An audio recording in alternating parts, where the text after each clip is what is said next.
Earth Angel. Welcome to my channel. Welcome back if you're returning. Thank you for joining me here for today's moon phase pick a card reading. We are currently entering the new moon in Taurus. However, this is a timeless reading, so whenever you land here, there are likely messages here for you. In today's reading, we're going to be looking at what you need to hear right now. This is one of my favorite topics, so I'm excited to get into these readings for you today. I will insert an overhead view of the groups at the end of this introduction so that you can pause the video and take a little better look at the cards and the crystals if you would like to do that. You might feel drawn to more than one group or even all three groups, and that's totally okay in a reading like this. And it is a general collective reading, so please do have fun with it and only take the messages that resonate with you. For the readings today, we're going to look at oracle cards and a different tarot deck for each group to see what Spirit would like to share with you around what you need to hear right now. And we're going to close out the readings with a charm reading at the end of each one today. As always, with the moon phase readings, pick a card readings, we will always do the charms at the end of the readings because we love it. And so for those of you who love the charms anyway, maybe you needed to know that or wanted to know that. And I do have a whole playlist of timeless pick a card moon phase readings with charms. So plenty to keep you busy if you are interested in that. And I will list the timestamps in the description box below as well so that you can jump right to your reading. For group 1, we have number 30, snacks, release judgments around food.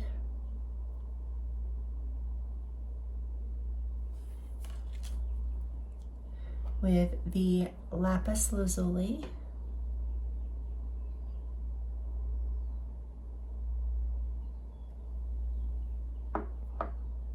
For group 2, we have number 8, hedgerow, let it go. Trying to get the glare off.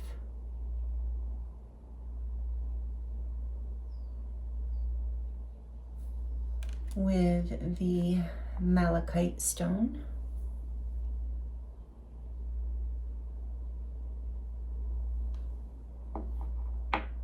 For group 3, we have number 28, ignite, opportunities flowing in.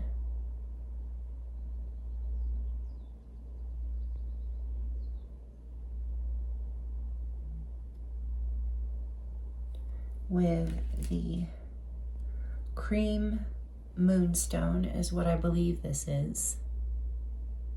If you happen to know that it is a different stone, please let me know in the comments because I spent like 20 minutes Googling it this morning. I'm pretty sure it is a cream moonstone, but it could be some sort of quartz. But for the sake of the topic picking, we're going to call it cream moonstone for group 3.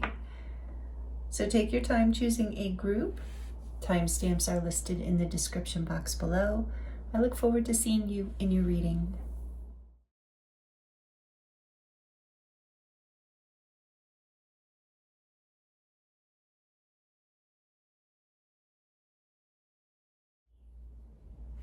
Hello, group 1. Welcome to your reading. This is your reading if you chose number 30, snacks, release judgments around food. Cute little card.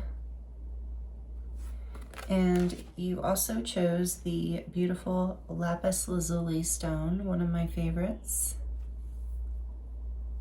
Welcome, group 1. Thank you for joining me here and spending time with me. I appreciate your time and energy exchanges. It is so much fun to be here with you and read for you. Where do I want to put this? Let's put this here. Okay, so for you, group 1, we're looking at today in this full, new moon in Taurus.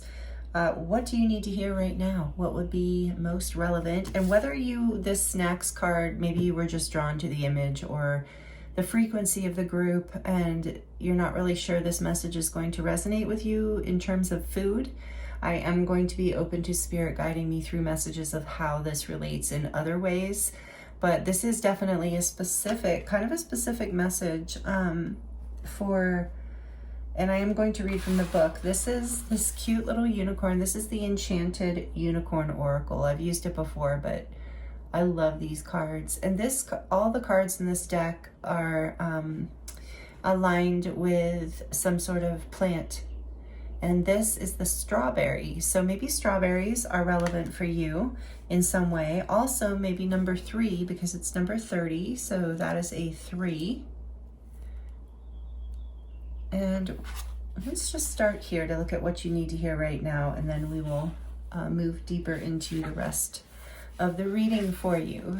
So we have, first I'll start with reading the little part about the strawberries here. And if you really don't like when people read from the book, feel free to skip ahead. So strawberries have long been associated with love and happiness.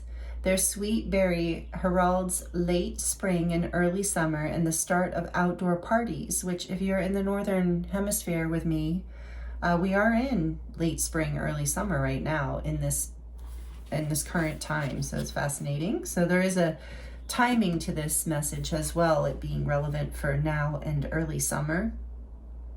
So it says, joyful gatherings often feature strawberries, whether in a glass of champagne or decorating and flavoring a delicious dessert.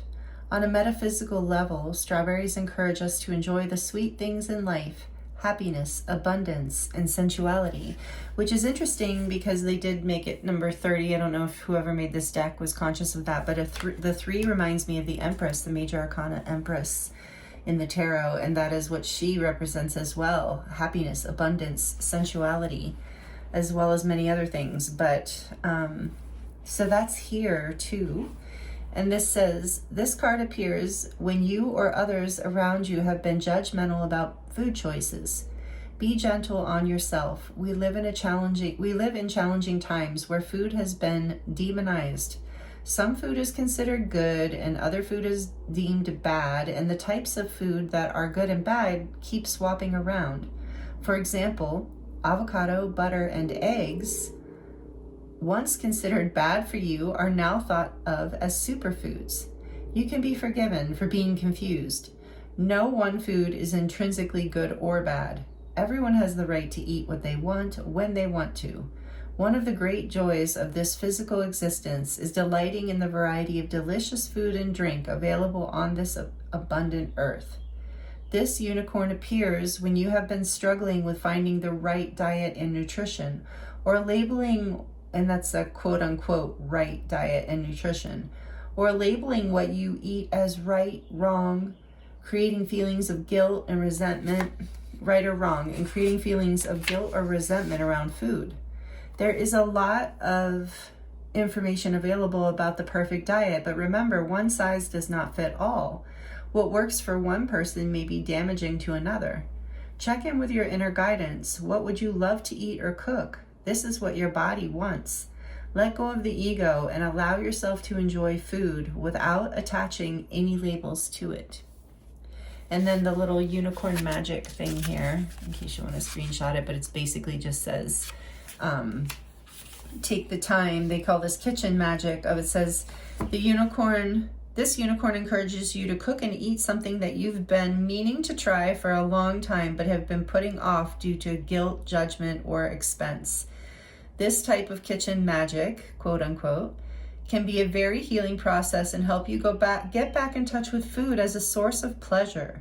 Cooking for yourself and others is an act of love and nourishment. Absolutely. I love it when people cook for me. And I do enjoy cooking for others once in a while, but I'm not the best cook, to be honest. So, I mean, not terrible, but it's not my thing. I'd rather be doing this. As well as many other things. But anyway, enough about me. So for you, this is really interesting. So this might already be resonating with you as something, this is what Spirit wants to talk to you about. For most of you, this is about food. But there's also a message coming through for a lot of you that either it's not just food, or it is not about food at all, and it's just about allowing yourself to enjoy the pleasures of life. Maybe you don't let yourself relax enough, or stop moving, stop working, stop doing. Maybe you don't let yourself just smell the roses enough, or go out in nature and just sit in the grass and look at the sky for a half hour. You know, I mean, that sounds absurd to many people who are out there adulting and busy and responsible, but it's like so essential for the human being to rest and to recuperate and enjoy the pleasures of life.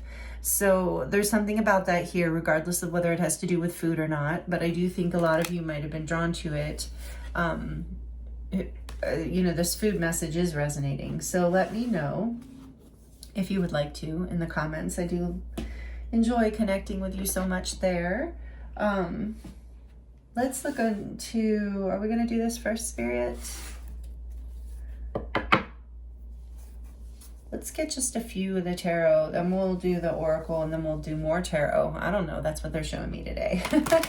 If you are new here, I listen, it's always just whatever Spirit wants to bring through. There's never not usually a plan ahead of time.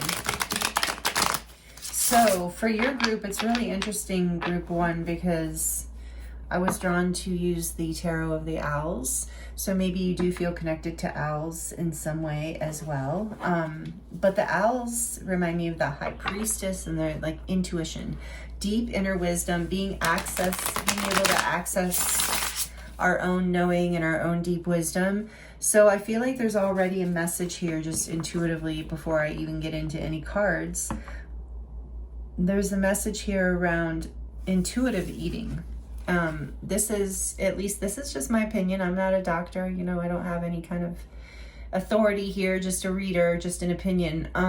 But for me, I did go through this quite a bit, especially when I started to learn about, you know, how much our food is messed with, and just all the, I'm not, like I said, going to get into everything with everyone, but I think most of you know, non-GMO, organic, that kind of thing.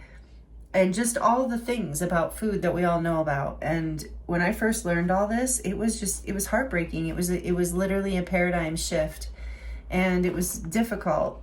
We're very emotionally connected to food and culturally connected to food. So it's not a small thing to change your diet, to change your way of eating. It's really big. It's a really big part of our emotional field, as well as our physical and our memories and our family and all of that. So I remember when I was first realizing, waking up to all this stuff, not that I know all of it, but to a lot of the stuff, you know, about what's healthy, not healthy, that's happening in our food industry and agricultural industry and all of that. You know, at that point, I went into the grocery store one day and literally just got overwhelmed to the point where I felt panic. And I decided to take a deep breath, and I went back outside to my car and just literally started crying, because I was like, I felt like I could not buy anything in that store. I felt like everything was bad. And, you know, it was challenging to weed through exactly what the message of this card is. And for me, it came down to being aware, like having awareness around what is happening in the food and the food industry. But then also, as far as calorie count, sugar, what to eat, what not to eat, whether you should eat eggs or avocado or not, I do feel like it is like very personal. You know, the body is so unique, everybody's body. And so this goes whether this message is for food or not. It's like certain activities, certain environments, certain belief systems even work for some people and not for others. But allowing yourself to enjoy life, allowing yourself to enjoy nourishing yourself, even if, look at that strawberry cake. Is that strawberry shortcake? I don't know. It looks delicious. But it's like, and interestingly, I know some of you know, and some of you are like, get to the cards, sorry. And interestingly, yeah, in the Ayurvedic, I believe it's an Ayurvedic medicine, where, you know, each one of the chakra systems is connected to food. And I know, I don't know a lot about it, but I know one of the things I heard many times is that the medicine, one of the medicines for the heart chakra, for love, where that is through love and abundance are hand in hand. They're one and the same. You can't have one without the other, in a way, like in your vibration. So not for long anyway. You know, it's like medicine for the heart, sweet foods. So they do have a place even energetically, you know, to eat nothing sweet or nothing that, and also I was taught many years ago that, you know, you can bless the food, you can, how you think of it matters so much. Like if you're, same thing with anything you're doing. If you're putting it in your body and you feel guilty and horrible about it, it's not going to land well.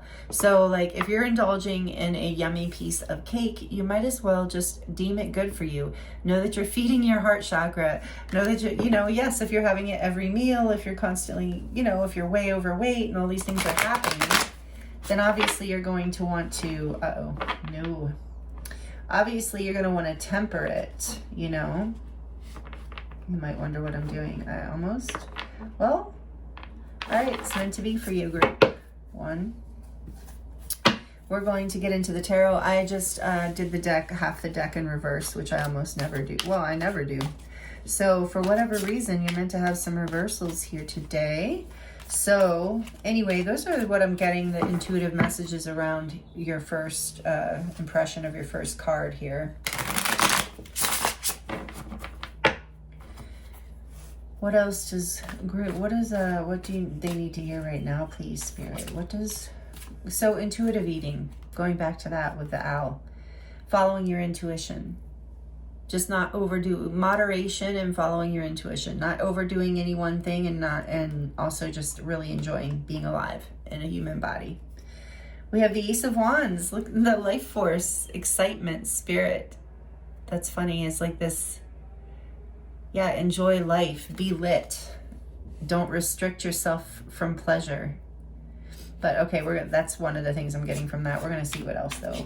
What does, because there might be there's probably multiple messages here for group one, please, Spirit. What do they need to hear right now? We have the King of Wands. So a lot of fire right away. We have Leo, Scorpio. Well, maybe Scorpio is relevant. We have Leo, Aries, and Sagittarius. The King of Wands is looking, and his lizard are looking so seriously at that little baby. What else? What else does group one need to hear right now? The Seven of Pentacles.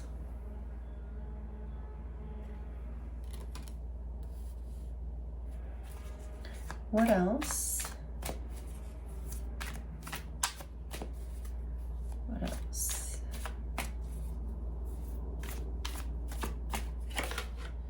The Fool. 0 major arcana.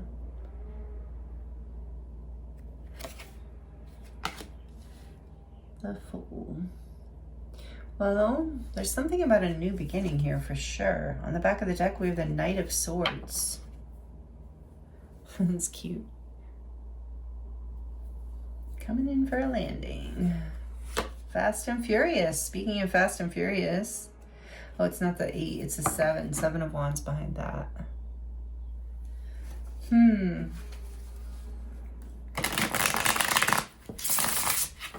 Some sort of new beginning here. You're taking, I think that you have lost your patience with something. You've been waiting for something to work. Maybe it is this right diet or right experience, like people are telling you is beneficial and healthy for you, and you've been waiting, or whatever it is that you've been waiting for results, and you're just not seeing any results. And it's something you were initially feeling really excited about, and now you're just excited to move in a new direction here. So what is the Ace of Wands about? What do they need to hear right now? Why is this Ace here? The 5 of Cups. A new beginning, a new start after disappointment, after loss. King of Wands, why is he here for group 1? The 9 of Swords.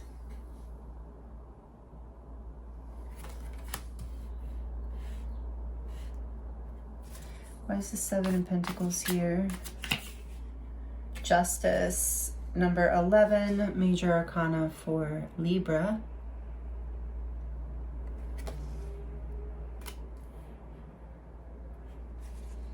And why is the Fool here? Why is the Fool here? The Eight of Cups. Five of Cups, Eight of Cups, Nine of Swords. Tell me more about Justice, please, with this Seven of Pentacles. For group 1, what do they need to hear right now? Whoa. We have the World and Justice, 2 major arcana clarifying that Seven of Pentacles. Interesting. The World is the energy of Saturn, and both indicating to me karma on some level here.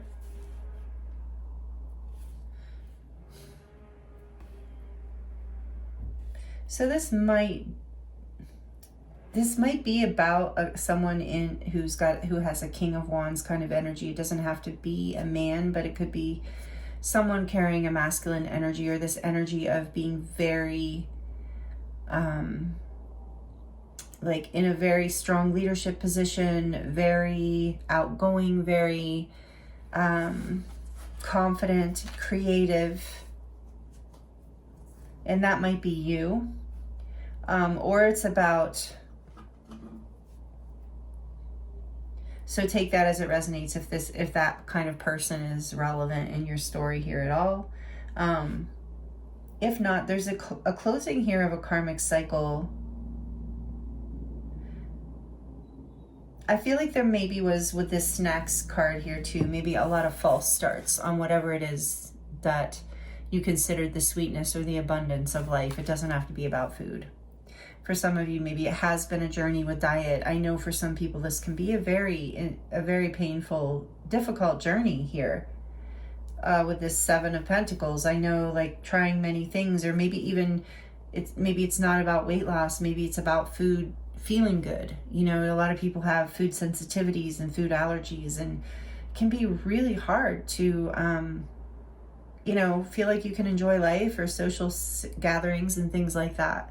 So there's like this disappointment around like false starts, around trying over and over again, and a lot of anxiety about whether or not you'll actually ever reach a place of overcoming this, of feeling empowered around whatever it is here that you are letting go of judgments around in your life, or you're being encouraged to. So there's something here that you've been trying to do, whether it's workout program, snacks, something, a pattern with people, a pattern with yourself, you know, a pattern with a substance of any kind. You know, there's a lot of possibilities here, since this is a general reading, so take it as it resonates for you. But there is a desire to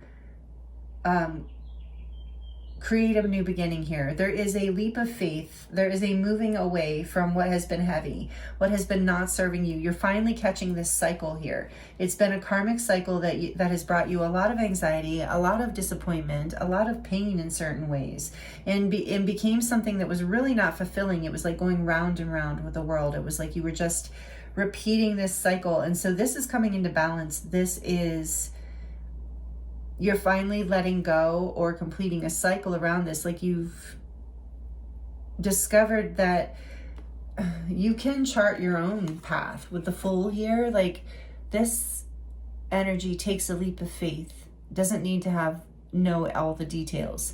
This energy is very led by intuition and spirit, and trusting that you know the way, that you deep inside yourself are the King of Wands already. Like, you are, like, you're confident. You know how to chart your own path. You know how to lead your own path, and to others if needed. But you're very independent. You're very sure of yourself. You don't need someone else to tell you what is good for you unless it resonates with you. But I feel like the message for whoever this is today or tonight, whenever you're receiving this, is that this cycle is completing around not seeing things work out, like trying whatever it is over and over again. Like I said, it might be a diet or nutritional program. It might be something completely different that you've been in a cycle around, but it does seem to have to do with something that would be good for you, that would bring you more energy, health, life force. And you just haven't been seeing it come through.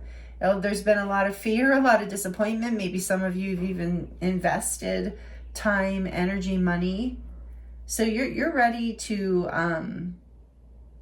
move away from this. Maybe some of you just need that confirmation that you are completing this cycle, or it's the encouragement. Maybe this reading is hitting you at this time where it's like you're about to cycle again, and maybe these messages are like confirmation. If your intuition has been saying, no, I think I need to follow a new path, and that new path being my intuition. Yeah, you've been maybe in a place of indecision around this for a while, feeling a little bit stuck. But you are moving past that now. So let's look at this new path that you're planning to take, whether you're ready to start intuitively eating or intuitively whatever, exercising, creating. Maybe this is like people telling you what to do with your creative energy or your life in some way. And it's not even them telling you like there's some horrible outside force. It's just that I think it's been a karmic lesson here around you being realizing that you can lead, you are a leader. You're not really, and yes, you might have other people who teach you or that you follow, or you might switch off leadership energy. It's kind of exhausting to be in a leadership role all the time. But the point is, you're very independent. You're very capable on your own. You don't need someone you can figure this out, whatever it is.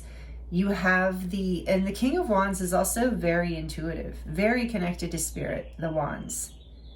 So whatever this is, you know how to guide yourself. You're leading yourself out of this. You're getting the information you need, or you already have it.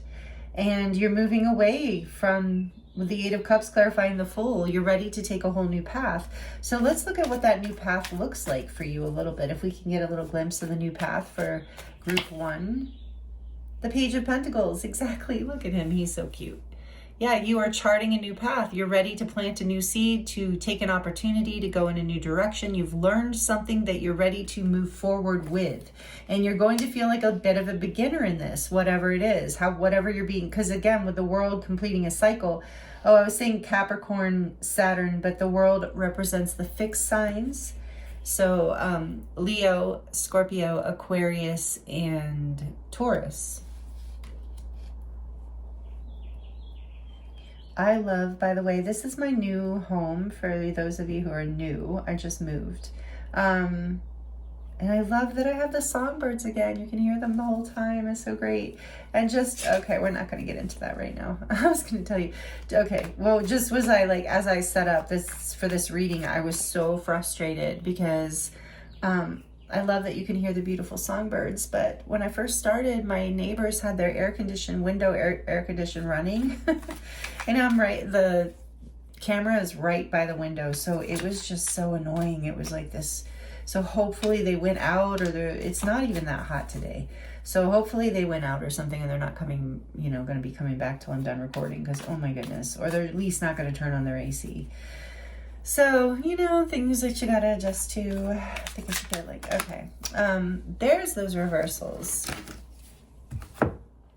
The Magician, the Page of the Page of Swords, and the Wheel of Fortune wanting to come out in reverse, but it kind of spun. You saw that it was like sideways.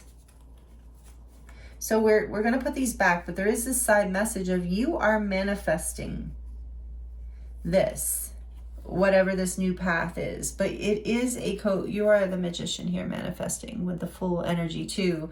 But it's like, make sure this Page of Swords, I feel like you are gaining a whole lot of information. You feel like a beginner on this new path, but that is okay, because the Wheel is here too, which is also, interestingly, justice, the world, the wheel. This is all very karmic energy. And because it like kind of spun and was wanting to start to spin clockwise, like it was spinning the way that we want it to, it's like you're moving away from being stuck. This is going to create change. You're moving away from this misfortunate, unfortunate events because you've done the research, you have spent the time visualizing this, like researching what it is you want, or even at least visualizing what you want. So you're going to feel like a beginner with that as this Page of Pentacles, but some of you with the Page of Pentacles might be embarking on a path of the way he looks there. I was just hearing for some of you art. Some of you might be readers. Some of you might be artists. Some of you might be culinary, oriented towards the culinary arts. And there's so much lush green here. Again, this message of spring, but also gardeners. So some of you are being guided to grow your own food, and you're looking into that, you're researching that, and you're starting to, you want to, yeah, that's beautiful with that Magician. That's the message I got there. And you're going to feel really good about that. Yeah, maybe in the past you weren't having a lot of success with this, but now you have figured out, you've done the research, you have, yeah, you've overcome some sort of blockage. You have walked away from something that was really disappointing. It was just like old patterns that weren't allowing you to receive the nourishment and the pleasure and the fulfillment of life, because I think it was just like old conditioning, old beliefs around whatever this is we're talking about for you. The Ace of Cups, beautiful. All this beautiful new beginning stuff. You have these little baby owls and this page. So yeah, Spirit's saying keep your heart open, keep following your intuition. This is an opportunity for, again, happiness, abundance. So this new path is full of exploration, new beginnings, learning new things. It's full of opportunities for happiness, abundance, love, self-love, a new level of self-love that is coming in for you through all of this as well. Let's get one more. Judgment, yeah. Scorpio energy, no wonder I was wanting to say that in the beginning. This is number 20, so you are awakening. You're coming, you're rising up through this, like this new path like brings you to the light, reawakens you in your life. You start to feel a lot better, whether this is your health or, you know, if you're not allowing yourself to receive pleasure in your life, it definitely affects our health, even on just a mood level. So it's like you're going to feel like you're reborn here. So don't be afraid, group one. I think that's your message, what you need to hear right now today, to take steps, to take leadership, to move away from the directions that have been disappointing, kind of cycles that have been creating anxiety and disappointment. Because this new path, this charted unknown path where you follow your intuition and also research, it's that, I was getting that from something else earlier in your reading. It's that balance between the spiritual and the physical. Trusting spirit and your intuition, but also doing the physical research of like what foods are good, or what pleasures in this thing are good, you know, whatever it is you're looking for, like what is a healthy version of this for me, like what resonates with me. Like if it's exercise, you know, maybe you're not the CrossFit body type, you know, you're more into yoga nidra or something like that, you know, or Tai Chi. So really, whatever this new learning and this new path that you're taking, don't be afraid to take this leap of faith. You've already done the hard part of walking away from this pattern. There is karmic justice here. The wheel is turning and you're going to have a release from the pain of the past and the patterns of the past. There's a new level of self-love and spiritual transformation and awakening coming in here for you. Yes, there's the 8 of Swords on the back of the deck. You're going to be freed from feeling trapped in this pattern, trapped in your head, helpless around whatever this is. So you're going to be set free, I'm getting with that Judgment card as well. This is really awesome. So this is what Spirit wanted to talk to you about today. Let's get a couple oracle cards for you from the, oh, we have the Enchanted Unicorn Oracle, and then I have the Enchanted Map deck here, Oracle. So Enchanted is a very enchanted time, I guess, maybe collectively. I like the word enchanted. It's a good feeling. And with this gives me the vibes of Enchanted here. This Page of Pentacles, Ace of Cups, and Judgment. Wow. And then with snacks, you know, let yourself celebrate. When you as you jump into this new path, and as you start to, like, yeah, celebrate this new beginning. Celebrate this beginner's mind, even if it makes you feel a little bit vulnerable. Open yourself to this, because it's a new level of happiness, abundance, and self-love in your life. What else does Group 1 need to hear right now, please, Spirit? Because it's like you're giving it to yourself, that self-love. You're allowing yourself. It's this cleaning house. You're letting go of, we see that with the 5 of Cups and the 8 of Cups. You're letting go of people, places, things that no longer serve you, that are trying to get away from the glare. It's just not going to happen. Yeah, that are no longer needed in your life, that are just creating heaviness. And that's number 37, which is a 10. So endings and beginnings. Absolutely. So in cleaning your physical house might help. I don't know. But it is about releasing what you might be still hanging on to on any level, whether it's physically, emotionally, mentally, spiritually. It's like letting go of the past, or things that are cycles that you no longer need, that you have completed. Education, number 35. Some of you are definitely going to learn a new skill or going back to school. And that is an 8. It's going to bring you a lot of abundance. It is part of your karmic cycle in a good way. You're releasing karmic free. This is like you're learning a lot here. Karma isn't bad. You know, karma is just the lessons we learn here on Earth.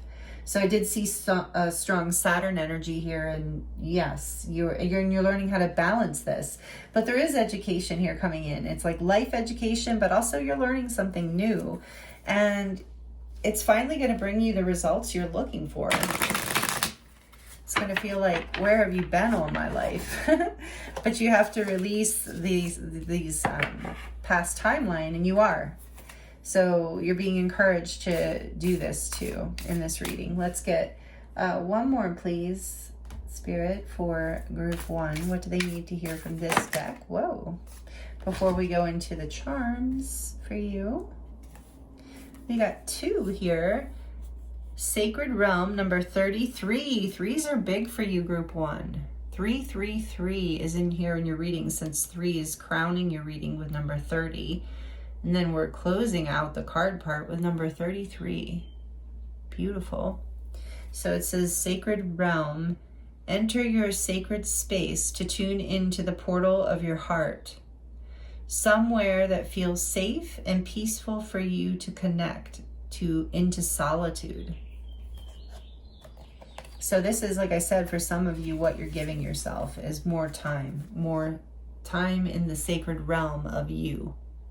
And it's going to bring you a lot of abundance by opening it's going to help you heal your heart, bring you into a vibration when it's just this like counterintuitive thing that I think a lot of you know about manifesting. And we did see that Magician is the more it is a balance between doing the work and enjoying yourself in life, allowing pleasure, being in a very high vibration where your heart is open and you're resonating in a very high vibe. That's how we manifest our dreams. And then we have Deep Dive, number 4, and it says, do not resist, just fall. Yeah, and that's that Fool. Just take a leap of faith. Don't resist this energy, because the wheel's turning, the world is here, justice is here, judgment is here. So this is a form, maybe some of you resonate with spiritual awakening.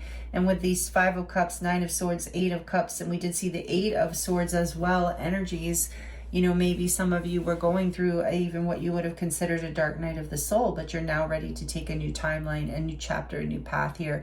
But you are learning something. There's some sort of education that's relevant. It is going to bring you a beautiful new opportunity in your life that's going to keep, your heart is going to be online with this, like in alignment with this. Your heart is even like, there's a very big heart healing here.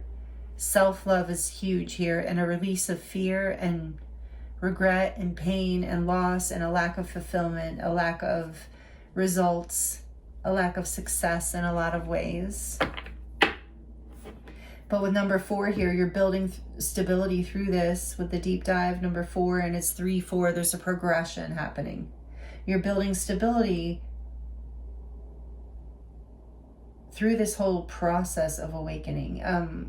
Dive deep. I was getting Scorpio energy. So this has been, whether you consider it a dark night of the soul or not, this has been a deep dive journey for you. And that's why it's the Fool. And the awakening, the judgment. You are, and the world is here. I mean, you're really breaking through, almost rebirthing, if you will, kind of, if that resonates, that term. So, okay. Enough of I keep going on and on. Let me get into the charms. Oh, I forgot the little charm pad. Here, give me just a minute, group 1. I'm sorry. You're the first one I've done charms for in this new house, so I had to get out the little, I don't even know what you would call this, little black velvet pad here. So if you're liking this video, if it's resonating, please like it. Let me know in the comments if you like to share. I do love connecting with you in that way. And thank you so much. It really does help me on so many levels. Not just helps the channel grow, which it absolutely does, and gets these readings out to more people, but it also just helps me on a heart level. I feel very connected to you. I love doing these readings for you. And yeah, I just really appreciate all that you give.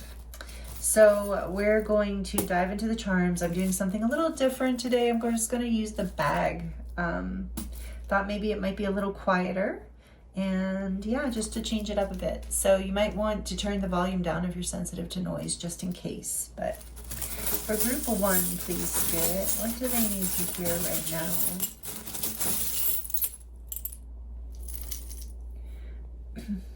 Oh, that kitty is sitting upright.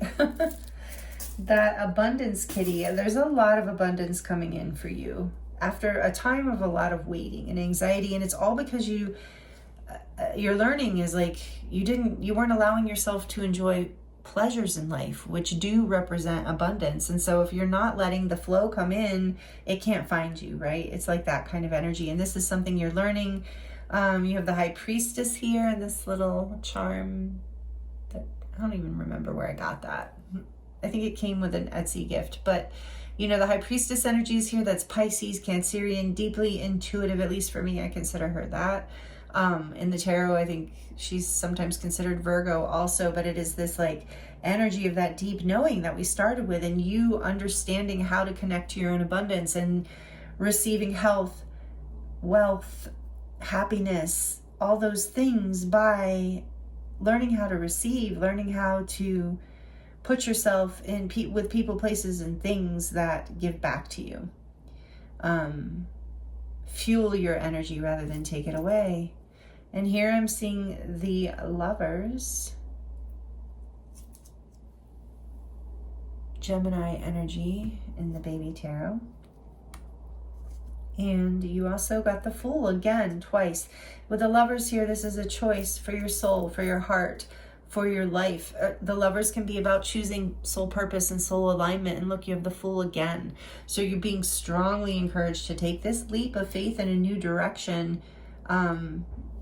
If you haven't already, you already know. If you're here, and especially if you're this far in the reading, you definitely are intuitively know what direction that is. Follow your heart with this t-shirt with the heart on it. Let your heart lead you. And your heart is your intuition too. I mean, your intuition is your third eye, yes.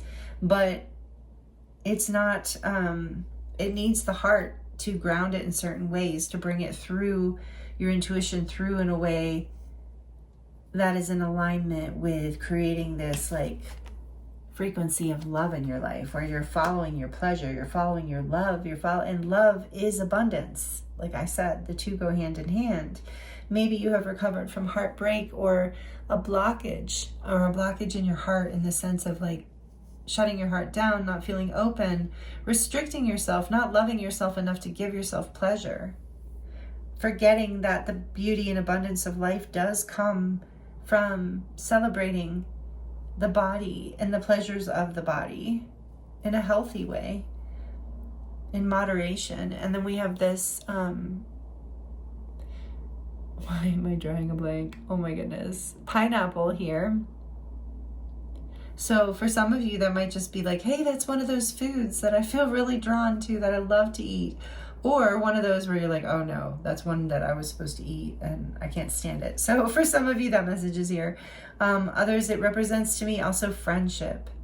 And yeah, being around people who are also good for you, who are also nourishing and nurturing, who are people who are, not to be like too, not to take it the wrong way, but people who are snacks, you know, people who are healthy snacks. Even if they're sweet snacks, maybe those people you have to take in smaller doses, but I don't know, I'm just starting with that analogy. But yeah, maybe these people are snacks, and it's about the snacks that, you know, make you feel good, that are nourishing, where yeah, that's enough to say about that, about friendships. And then we have these little baby's feet here. So for some of you, maybe these messages, I know this happened to me too when I had my son, are about like people telling you how to raise your child, or how to enjoy your family, or how to live and eat with your child. And yeah, so take that message there of like, no, follow your heart. It's your child, it's your life, it's your family.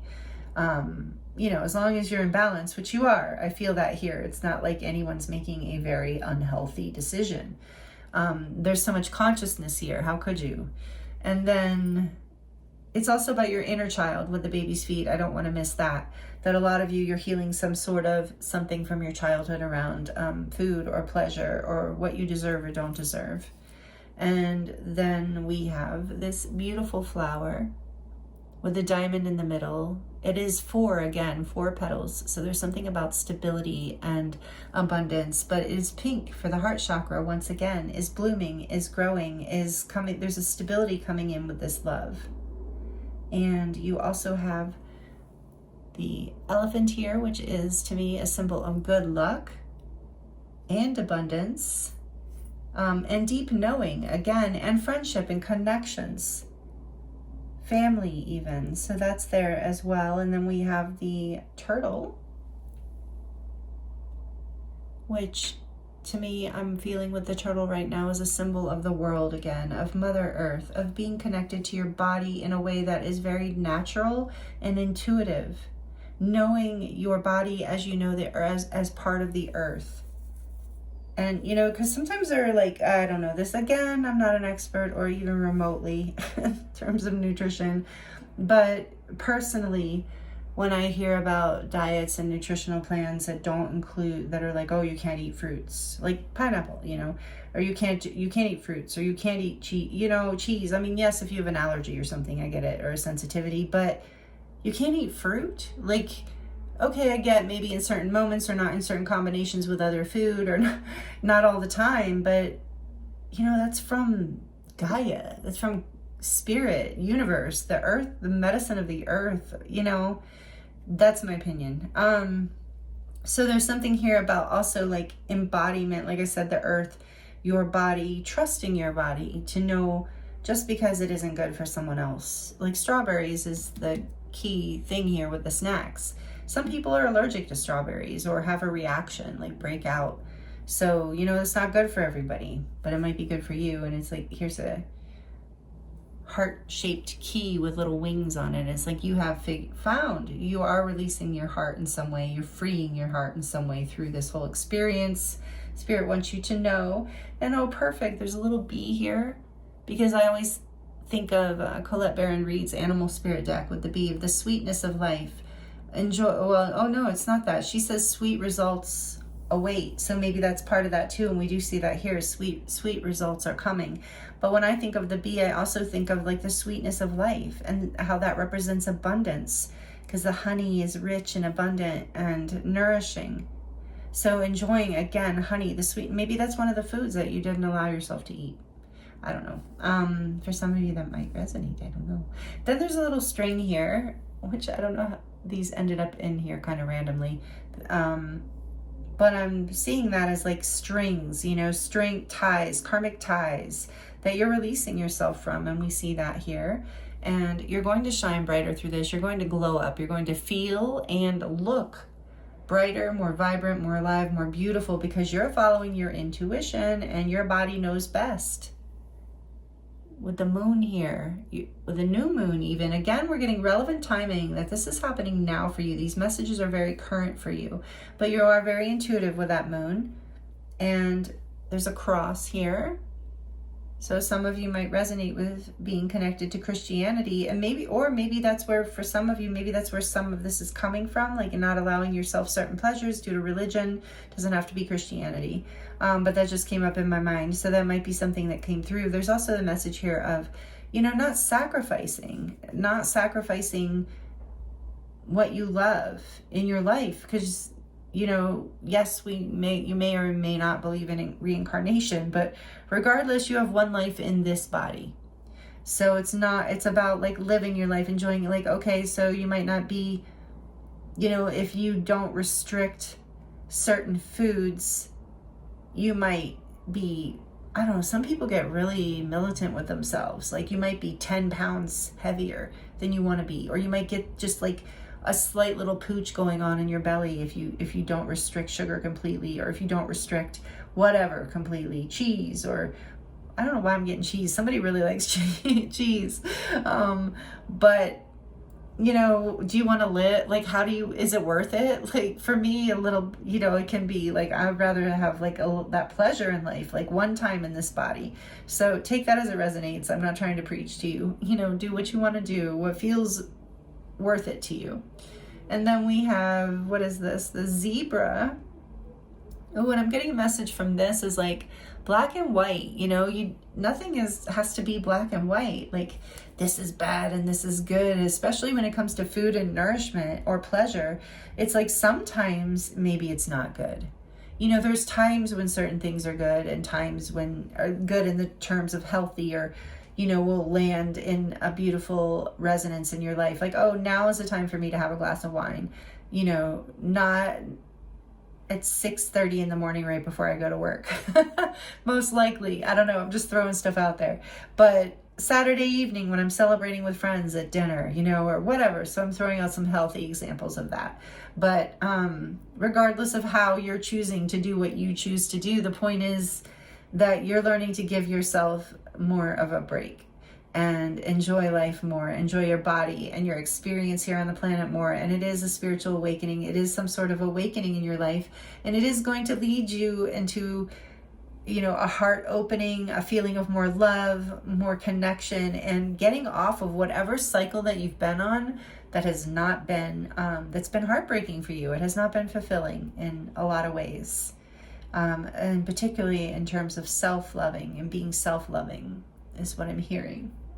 So these are the messages I have for you today, or whenever you're landing here, group 1. Here's a close-up of your charms. Thank you so much for joining me. I appreciate your time and your energy exchanges. And it's an honor and a pleasure to read for you. As always, these messages were beautiful. I hope they were helpful for you in some way. If you would like to dive deeper into your personal situation, I am available for the private readings, and the link is in the description box below. It will take you to my website where you can choose from many different types and lengths of readings, and as well as my healing work is there as well. So feel free to check that out if you feel drawn. And again, I thank you so much for your time and for being here with me. I'm sending you so much love, many blessings, and I look forward to seeing you next time.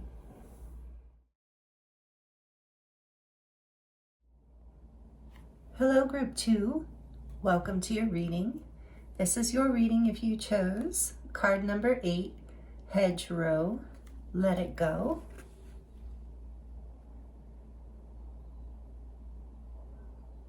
And the I almost dropped it. Malachite stone. Welcome, group 2. Thank you for joining me here for your reading for this new moon in Taurus. We are going to look at what you need to hear right now, whatever messages want to come through for you right now. And we're going to look at some oracle cards and the tarot and do a charm reading at the end. So thank you for joining me. I appreciate your time, your energy, your presence here. I'm excited to get into these messages for you. So starting out with this card, this is the Enchanted Unicorn deck. This is the back. I've used this before, Enchanted Unicorn Oracle, sorry. And so there's a little bit of an enchanted theme going for this because I'm also, for this reading today, because I'm also drawn to use the Enchanted Map Oracle. So I just realized in group 1, oh, there's something enchanted about these messages, or maybe this time frame, or just that is the wish or the intention for you. So hedgerow. This is a really interesting card. I am going to read from the book. I love this deck, by the way. But let it go. So what this is about, yes, let it go can mean a lot of things, but what this card talks about, there are herbs or some sort of plant that is associated with each card in this deck. And for you, group 2, you have peppermint, which I don't know if any of you've ever grown peppermint. Let me know in the comments. I love it. I love growing pepper. It grows so easily and it smells so amazing, and it's so nice to have on hand for just everything. A lot of things, I should say. At least here in the Southwest, it grows very easily. I think most places it does, but it is just such a powerful essential oil, as well as herb, as well as culinary food and medicine. It's just, I love peppermint. So maybe some of you resonate with that in some way or connected to peppermint. But hedgerow has a really interesting message around, and we're going to get much more detail with this, but overall this card talks about either offering advice or help when it is not wanted, when it's not asked for, kind of thing, and letting that go because it's creating tension or discord in yourself or in a relationship with someone else, or you and someone who's important to you. Or this can also talk about what was it, the other thing? I am going to look at the book, but it's sorry, I just drew a blank. Okay, let me look at the end part. It says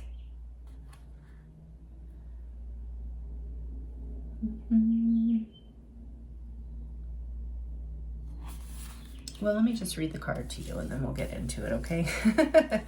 It's funny, it's like that's the thing about channeling, you read it and it's just right out the door. Something else about hedgerow, but it is about sending, I think it's also, we're gonna get into it, but I think it's also about when people are trying to tell you how to live or what to do, and it's not really resonating, and it's really unwarranted advice, and sending them this. Either way, it's about just stepping back, letting the situation go, and just imagining this soft emerald green light going between you and the other person, healing the situation, bringing healing energy to them in whatever form they want. And this card, I'm reminded of, maybe with all this green here too, maybe some of you, maybe this is my one of my main light worker piles. I'm feeling like healer, light worker vibes here. And that makes sense because, healers, starseeds, light workers, let me know if that's you. You don't have to be, but this is about people. I really feel like you, whoever you are, group 2, you have a really big heart. You have a really deep, beautiful, sweet heart that wants to help humanity and others, and from the right place, like just really genuinely, unconditionally loving, connected to the divine in that way. And so, sometimes like that can be the lesson, and if you've already learned this lesson, maybe this is just a reminder, or maybe this part isn't for you, but for some of you are just learning or just relearning not to micromanage other people's healing paths, or it's so hard when we care about them, especially if it's our children or our siblings or family, parents, telling them what to take, what to eat, how to go about their healing, how to go about their process of whatever it is they're doing, how to live essentially. and it's coming from the right place, in the sense of it's coming from love, it's coming from care, it's coming from a desire to see someone else in the highest potential that your beautiful, bright light and divine being, having a human experience kind of heart can see. And but they maybe aren't in alignment with that potential, maybe not ever in this life. And even if they are, they have free will. We all get to live this life how we get to live it. So some of you are like just kind of coming up against this, either for the first time, in realization of it the first time, or relearning it, or this is just a reminder. So if it's not for you, just let that be for someone else. Some of you are like, yes, I'm already familiar with this, but there's more here. So we're going to go deeper with the tarot and with this message. But Malachite too is a healer of pain. It's green, it's the green, deep green. Very good for pain. Okay. So this says, and I mean physical pain, actually. This talks about peppermint. Refreshing and uplifting peppermint encourages clarity and inspiration. It is also associated with friendship, healing, and compassion. The peppermint plant has a high menthol content, around 40%, and is used medicinally to relax muscles and clear headaches. Peppermint tea is the perfect solution if you are feeling under the weather. On a metaphysical level, peppermint cools down hot heads and allows for a more considered approach.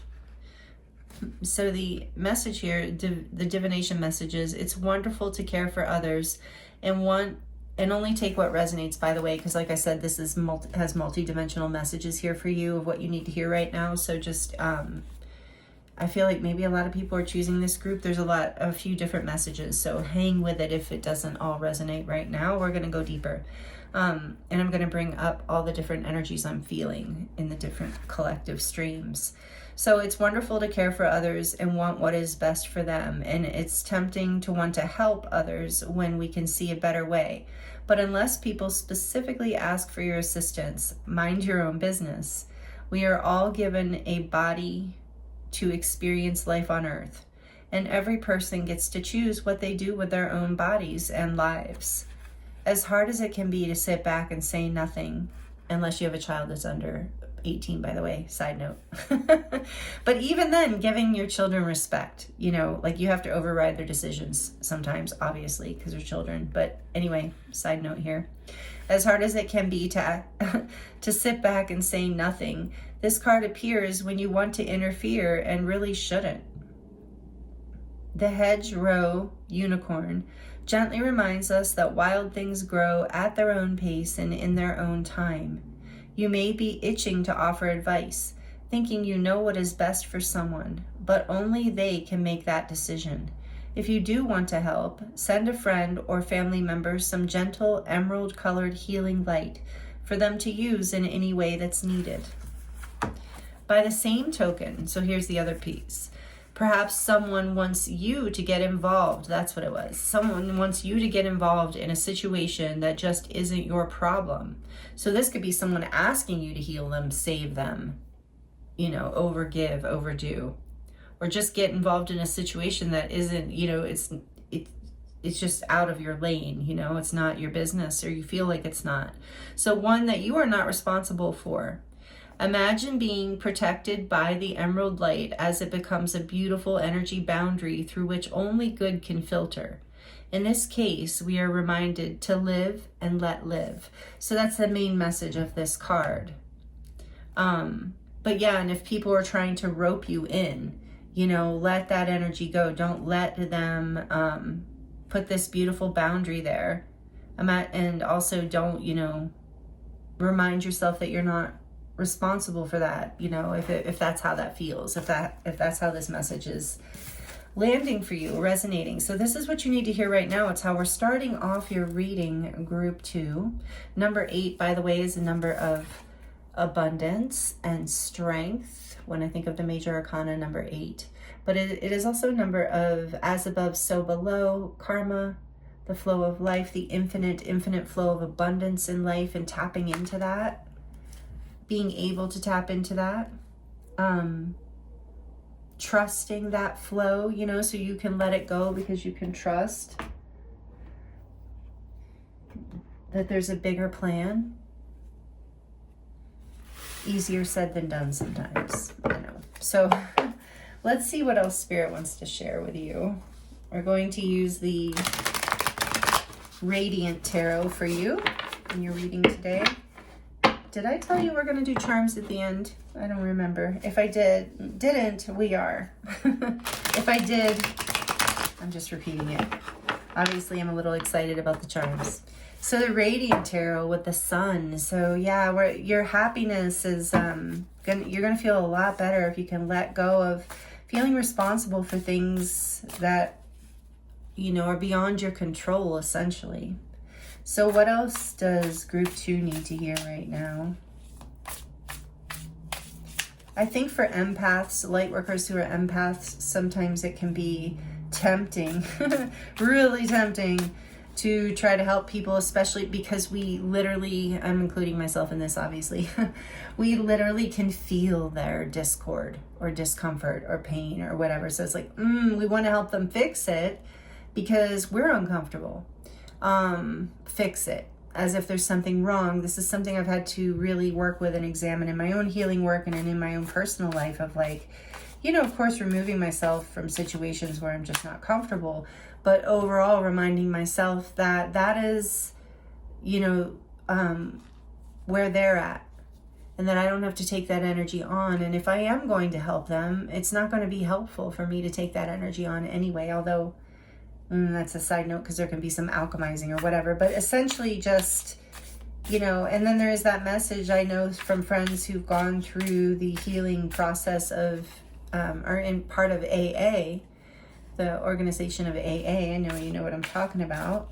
If you don't, Alcoholics Anonymous, of staying in your own lane. And one of the things I learned from friends who've been through that is like, when asked. And that's what this is talking about. Like, you don't need to give people advice and correct them or help them if they don't ask, because a lot of times they don't want it, and it just becomes a drain of your own energy that you could be investing into people, places, or things that actually do want your help and or your own life. So for group 2, please, Spirit, what else do they need to hear? The 6 of Swords. Yeah, allow yourself to move away from situations that are creating drama, unnecessary drama in your life. Alchemize. Yeah, I'm hearing with this butterfly here too, I'm hearing that you're a really good alchemizer. This is definitely my light worker, healer group. Like I said, you don't have to resonate as that, but you have this ability to naturally, no matter who you are. If you have this ability to alchemize energy when your heart is open, and when your thoughts are clear. You know, when you allow yourself to focus your mind on peace, the things that make you happy, moving in the direction that makes you happy, away from drama, away from confusion, away from things that are, like I said, draining your energy or creating unnecessary disruption or drama in your life. You're ready to fly away from this. So what, for group 2, please, Spirit, do they need to hear? What does group 2 need to hear? The Hierophant. Yeah, this is a huge spiritual lesson you're learning. This is number 5. I love this card. I'm so glad it came out. This is one of my favorite cards in this deck. I mean, I don't love the Hierophant card. Actually, I don't have a preference. This is Taurus energy with the Hierophant, but I just love this version of it in this Radiant Tarot. I love that raven with his little key. So it's like you are learning this lesson right now, and it's going to set you free in so many ways and make you a better light worker. And if you don't resonate with being a healer or light worker in some way, just a better, like more balanced person in your life, because you'll have more energy available for yourself and others. Like I said, others who are receptive and or reciprocal.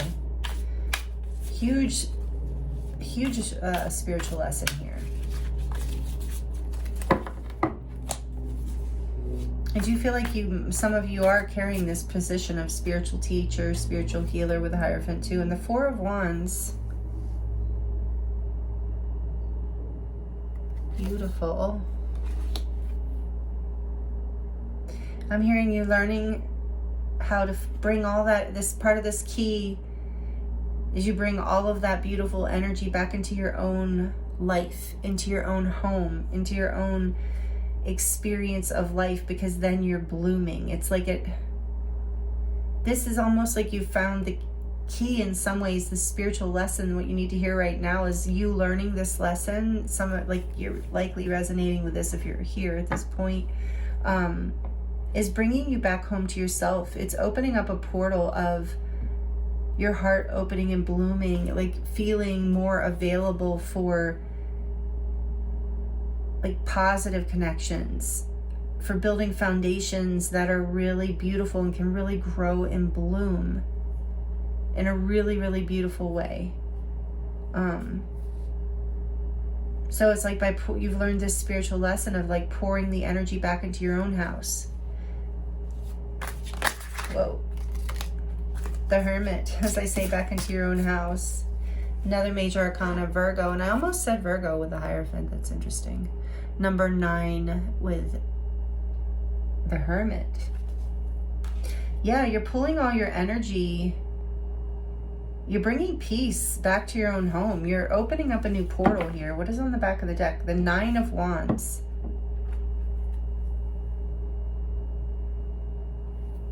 Okay, let's see. The Moon behind that. Yeah, I think things weren't very clear for a while. I'm hearing you were fighting against the current of what is. We're gonna get more. What does group 2 need to hear right now, please, Spirit?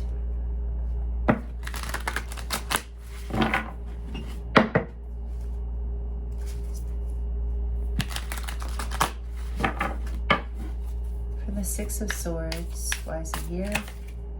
Page of Pentacles.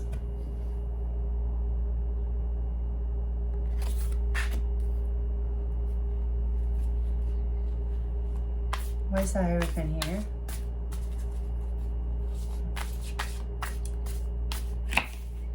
The Three of Swords.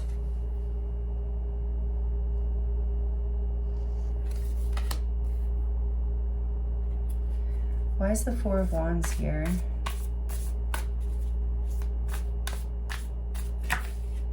The Two of Cups.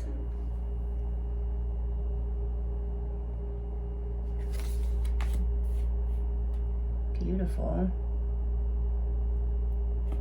Why is the Hermit here?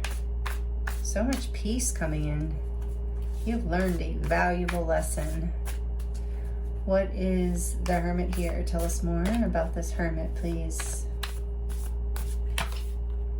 The Ace of Pentacles.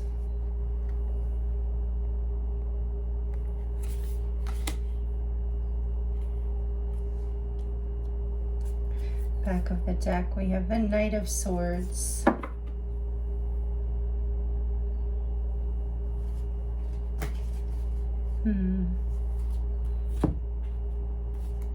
The Ace of Cups.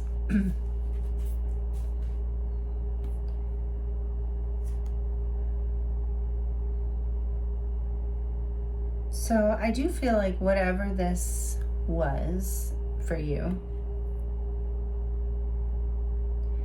it was a heartbreaking lesson. It was a very challenging lesson. You've learned, you learned just what we talked about. To rise above conflict to not offer your time and energy and help to situations that just create tension, drain on energy, drama, heartbreak, because those people, places, or things aren't aligned to change or are choosing not to. And this has been a heartbreaking lesson for you.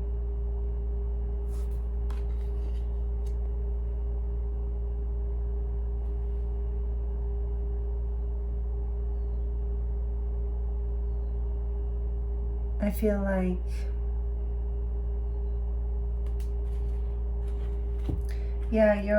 I'm seeing death peeking out too. There's a transformation here that's happened as you have released kind of like the way you thought you had to do it. Like it's like you've learned this really valuable lesson around how you thought you were supposed to show up in family or romantic connections.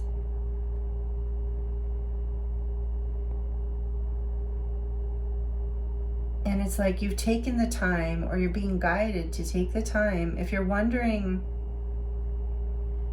there is in your reading group too, I just got chills, what you need to hear. There is an opportunity here in your reading, however it resonates, for a really, really beautiful foundational new beginning of some kind with someone who is a soulmate or partner or child. Even for some of you, I'm feeling even creating a new beginning with your child. But there's something about bringing more love, more stability, and more grace into your home and your hearth. Like I'm hearing the word hearth. So it's like, as you've learned this lesson, and for some of you, it's like it's better to be alone than with people, you know, who don't resonate, who don't bring peace into your life, who make you feel like you're constantly fighting and defending yourself and your life and your situations, your time, your energy, your abundance in some form. So it's like, if you haven't already gone within, you know, taken the time, and maybe for some of you, you've received some sort of message around this, or you've delivered some sort of message to someone else that essentially drew the line, where there was an ending to this offering. So as you go within, as you take the time to find, you know, and I think literally withdraw from people, places, and things for a bit, maybe sending yourself and them that emerald light like we talked about. And look how much green is in this. It's like you're manifesting a new beginning. When you go within, and I think a lot of you are in that position right now of the hermit, of finding your inner wisdom, finding the new direction, how to deepen and how to get to this new beginning in love in your life, this new opportunity for self-love, for love in every arena. Like, I really feel like family love, partner love, children.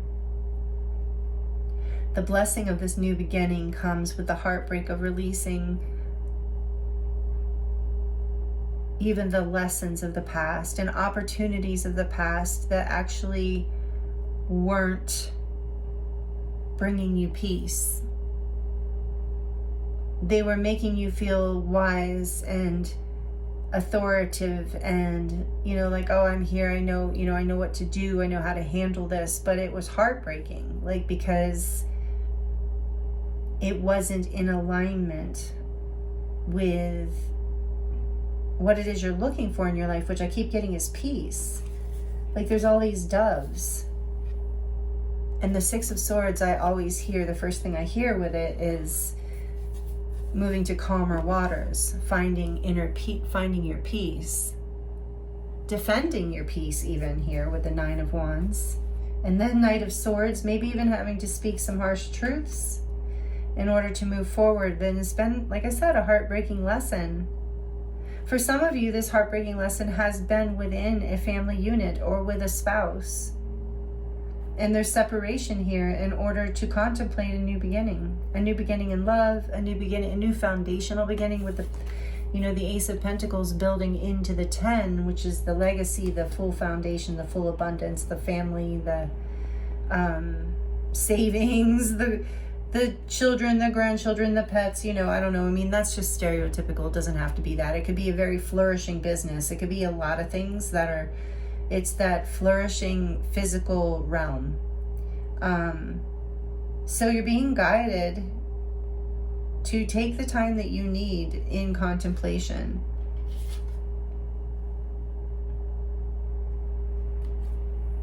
There's 2 little angel wings there on this person, and then the 2 raven. It's like in this time of withdrawal, of separation, if that's what it is, or a time of contemplation about a new beginning, some sort of new beginning, as you're considering what it is that you truly do desire, finding the light within, you will really be connecting with the angelic realms, with the divine, with your deep intuition. You have that ability, especially as a light worker, if that's how you resonate, group 2, but you do have a very strong spiritual connection. And in this time of withdrawal, of time out, you're manifesting a new start, one that brings you peace and abundance and stability and happiness, a life to celebrate. The Ace of Cups, the 4 of Wands, the 2 of Cups, or a relationship to celebrate. Take it how it resonates. Being guided to look again. The 8 of Wands.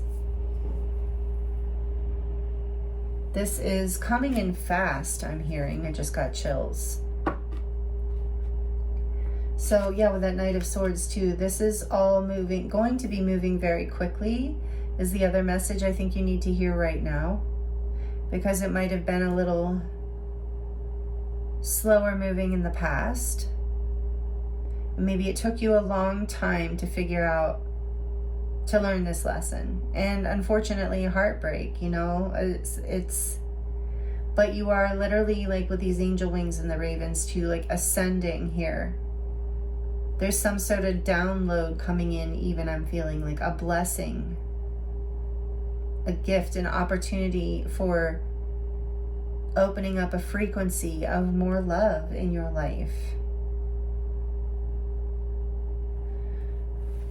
I think, let's look at the oracles, because and then we saw death peek out, I did, in your deck here. I'm just going to leave that like that.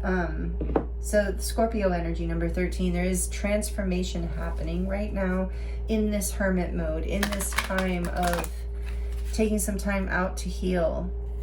Okay, yes, because I was like, do I want to clarify anything? I actually do want to clarify the pentacle here, the Ace of Pentacles for group 2, please, Spirit. What is this? Tell us a little bit more, please, about the Hermit and the Ace. It just feels like such a beautiful blessing here. And you manifesting through this time out, through your time in meditation and contemplation. The Devil. I'm covering his nips there. I don't think, anyway. I'm trying to show it to you.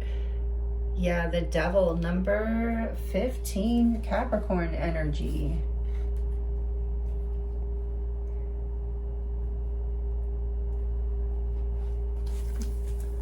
What else? Tell me more about this Ace of Pentacles. The Ace of Swords. Yeah, in your time of contemplation, you're getting clarity around what was not working in the past with the Devil energy. Some of you were overworking, like working harder, not smarter. You're learning how to work smarter, not harder in your life, in your relationships, in your manifestations. You are in your time out, in your time of contemplation. You're manifesting a seed. You're manifesting a new beginning, a fertile, actually, new beginning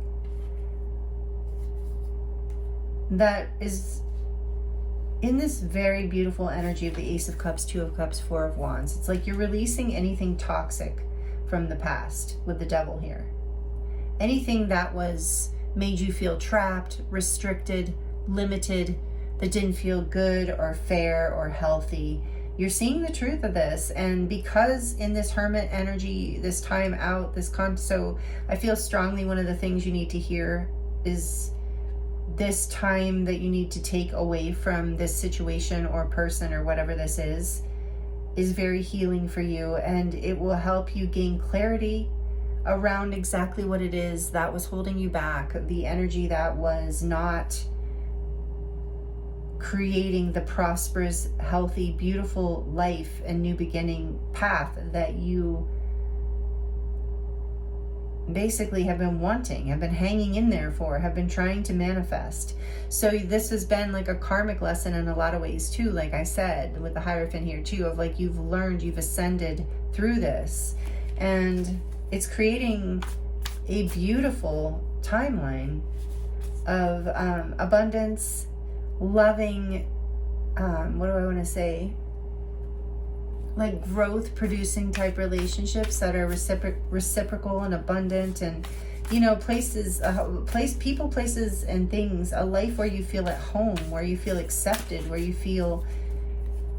the seed you planted you can actually nurture, because you're not depleting energy in directions that can't grow, that are actually sabotaging growth. Tell me one more for this. Four of Wands, Two of Cups. The Seven of Pentacles. Yeah, in the past, it's like you were working so hard. You had so much patience, Group 2. You were trying so hard to help make a situation work that was beyond your control.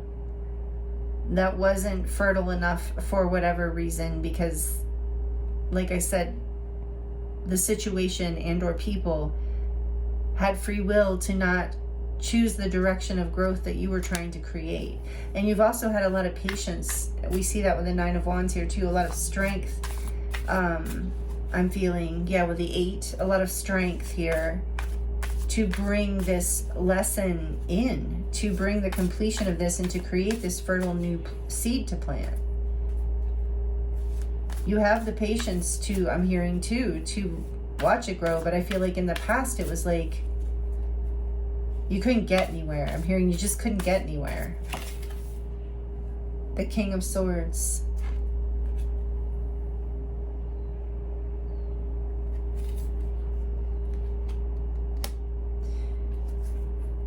It's like you've learned how to, with that Ace there, you're not only seeing the truth, you're learning how to speak the truth, see very clearly the steps that need to be taken to overcome emotional manipulation and drama, and detach from it in a way that gives you the perspective you need to create the peace and the stability and the love and the happiness in your life that you want. It's like you have brought balance and discernment to this through this lesson Spirit wants you to know. What else do we need to know about this four? That just came out kind of side note thing. Tell me more about the Four of Wands, or maybe also some of you might be, this night might be about healing a relationship, or coming together after learning a hard lesson in a relationship with a King of Swords might be relevant in some way. So that could be possibly someone with strong air in their chart, Libra, Aquarius, or Gemini, but doesn't have to be, or you might have that strongly if this is all about you. So we have a lot of air and earth here for sure, as far as the major arcana goes. So yeah, you're also seeing, like, yeah, you're seeing very clearly now, and you're taking action. The kings take action. You don't have to be this doesn't have to be a masculine person Just someone in masculine energy of movement, taking action, being in charge. There's the air energy, also transformation, which we saw before too. And then we have the Four of Pentacles.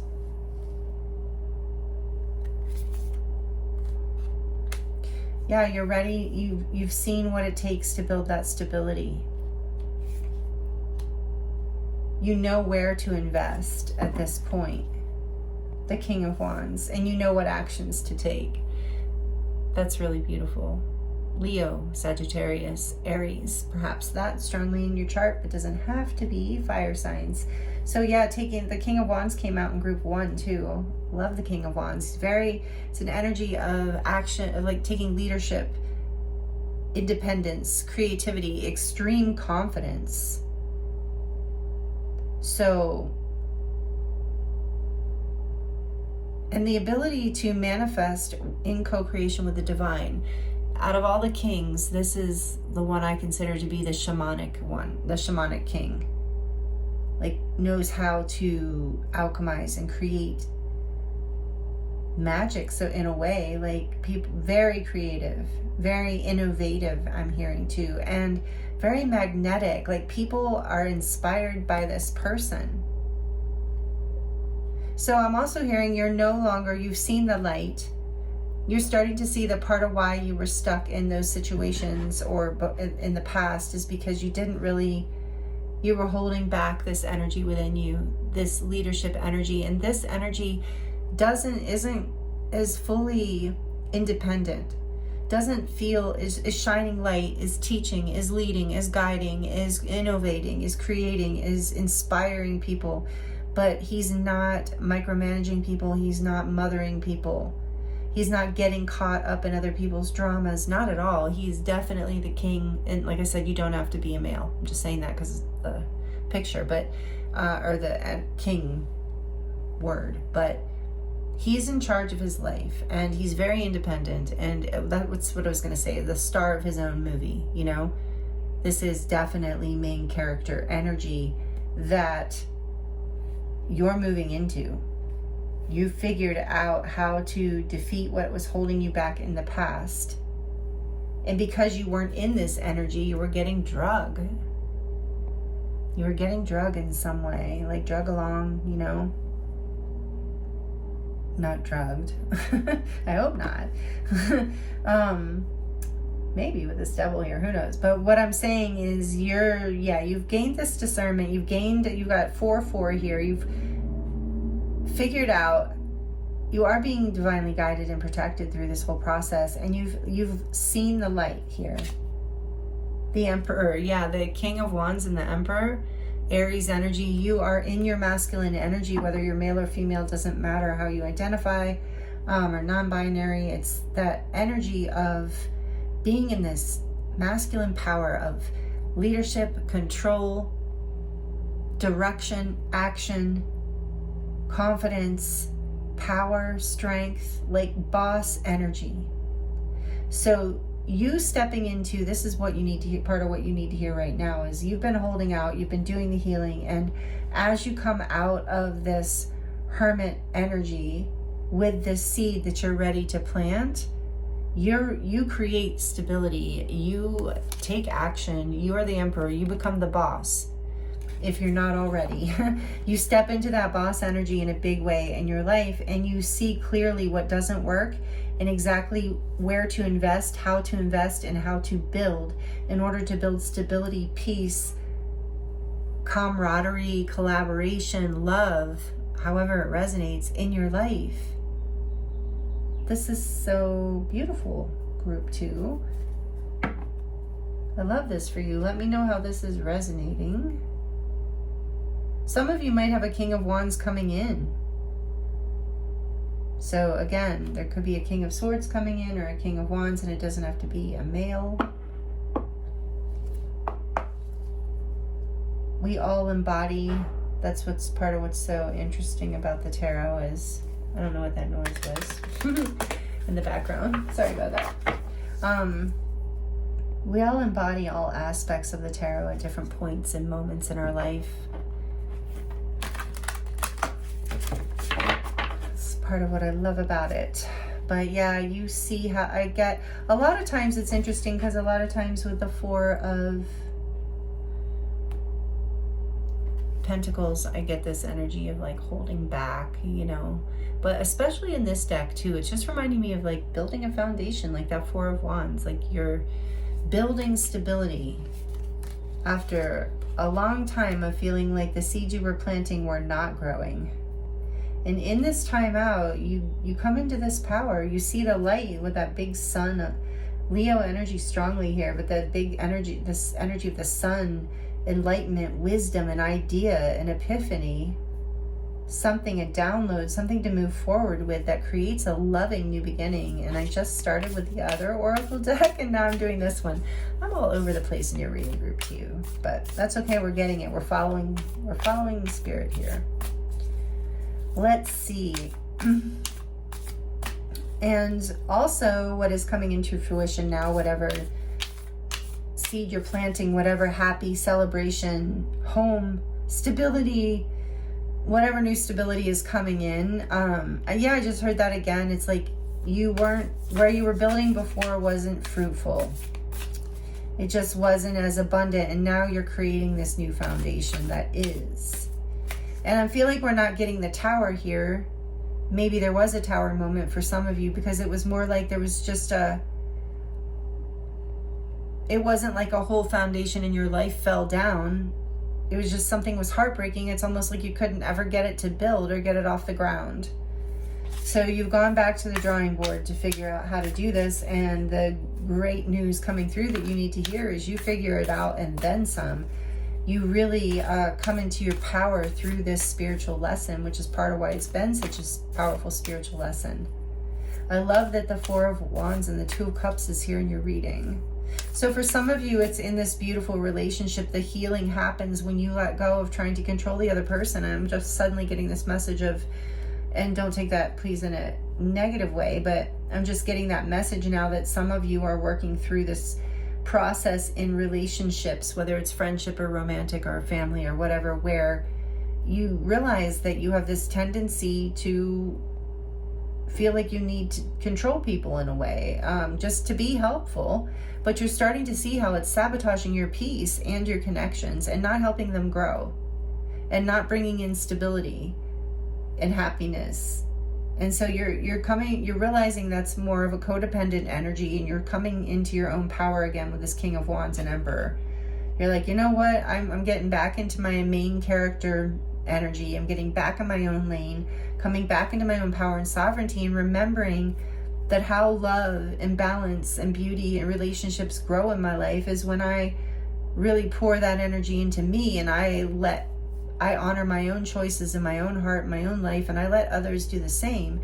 And I help people when they ask, when it feels aligned, when there's discernment here that it is healthy for me to help them and that they truly want it, but not getting caught in dynamics that are codependent and needy, where I'm just constantly giving and giving and giving. So I'm all of a sudden getting a first person message, and not feeling drained, like I'm just giving a lot of energy and nothing's ever changing. So that is changing here for you. You're releasing this and coming back into your power. Or releasing this brings you back into your power. What else for group 2? We have Leap of Faith. Beautiful. Number 1 in this deck, and it says, jump out of your comfort zone. Exactly, that's what you're doing. This was an old pattern for you, I believe. Group 2 that you're releasing, and it's bringing you, is bringing you a lot more peace and happiness and passion and stability in your life.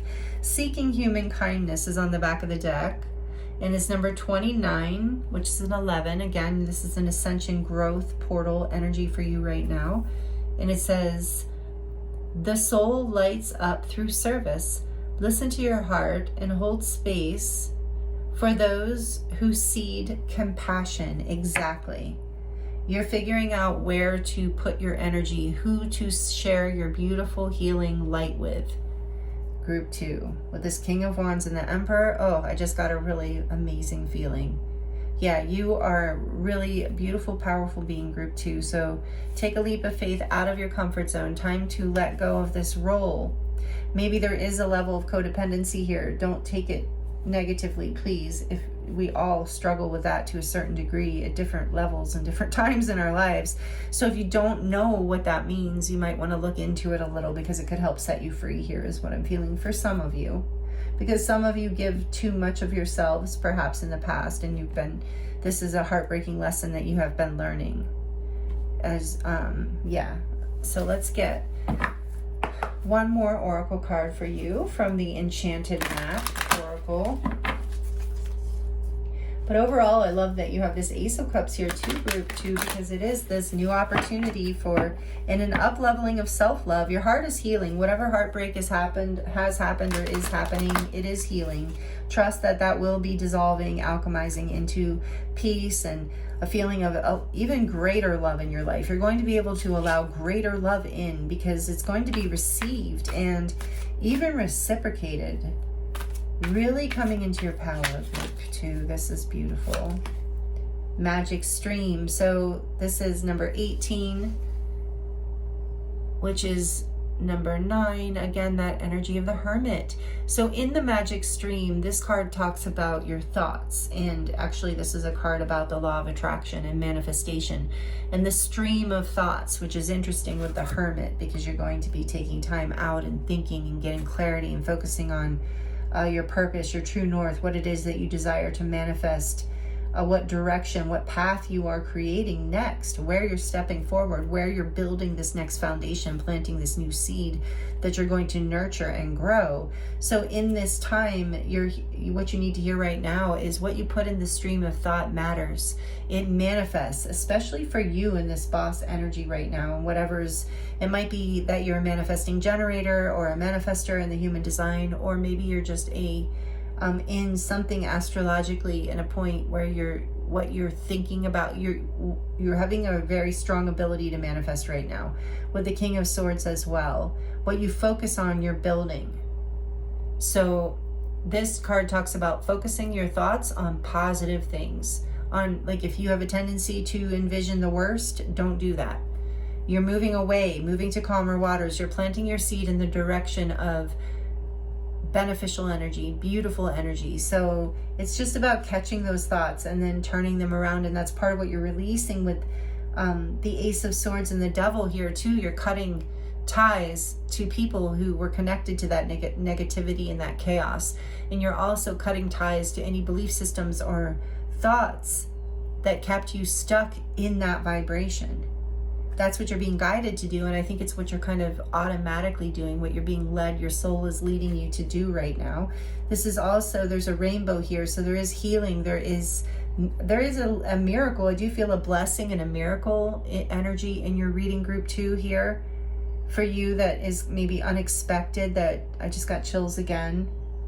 That will be kind of some of the offering of love from the universe. There is an unexpected gift coming in as you move through this energy, as you move into this frequency of setting yourself free and coming into alignment and celebration in your heart and your life again. But in this time out period, you're being guided to envision the best, not the worst. And if you think a bad thought or negative thought, you don't have to panic. You can just correct it. You can just be aware of like, oh, look, that thought is still there. And you don't even necessarily have to do the whole rabbit hole tracking of where it came from or why it's there if you don't want to, because that just kind of ties up the ego mind and is not always productive. Sometimes it can be, but most of the time it's just like, let me just correct it. I see that I have a pattern of thinking that the worst in that situation or that particular thought, and now I'm clearing it. And as I clear attachment to these old patterns, it's creating a blessing, like this rainbow energy, this miracle coming in, this gift from the universe. It's number 18, which is the major arcana, the moon, Pisces energy, dreaming your life into being, but also with the moon, not indulging in your fears.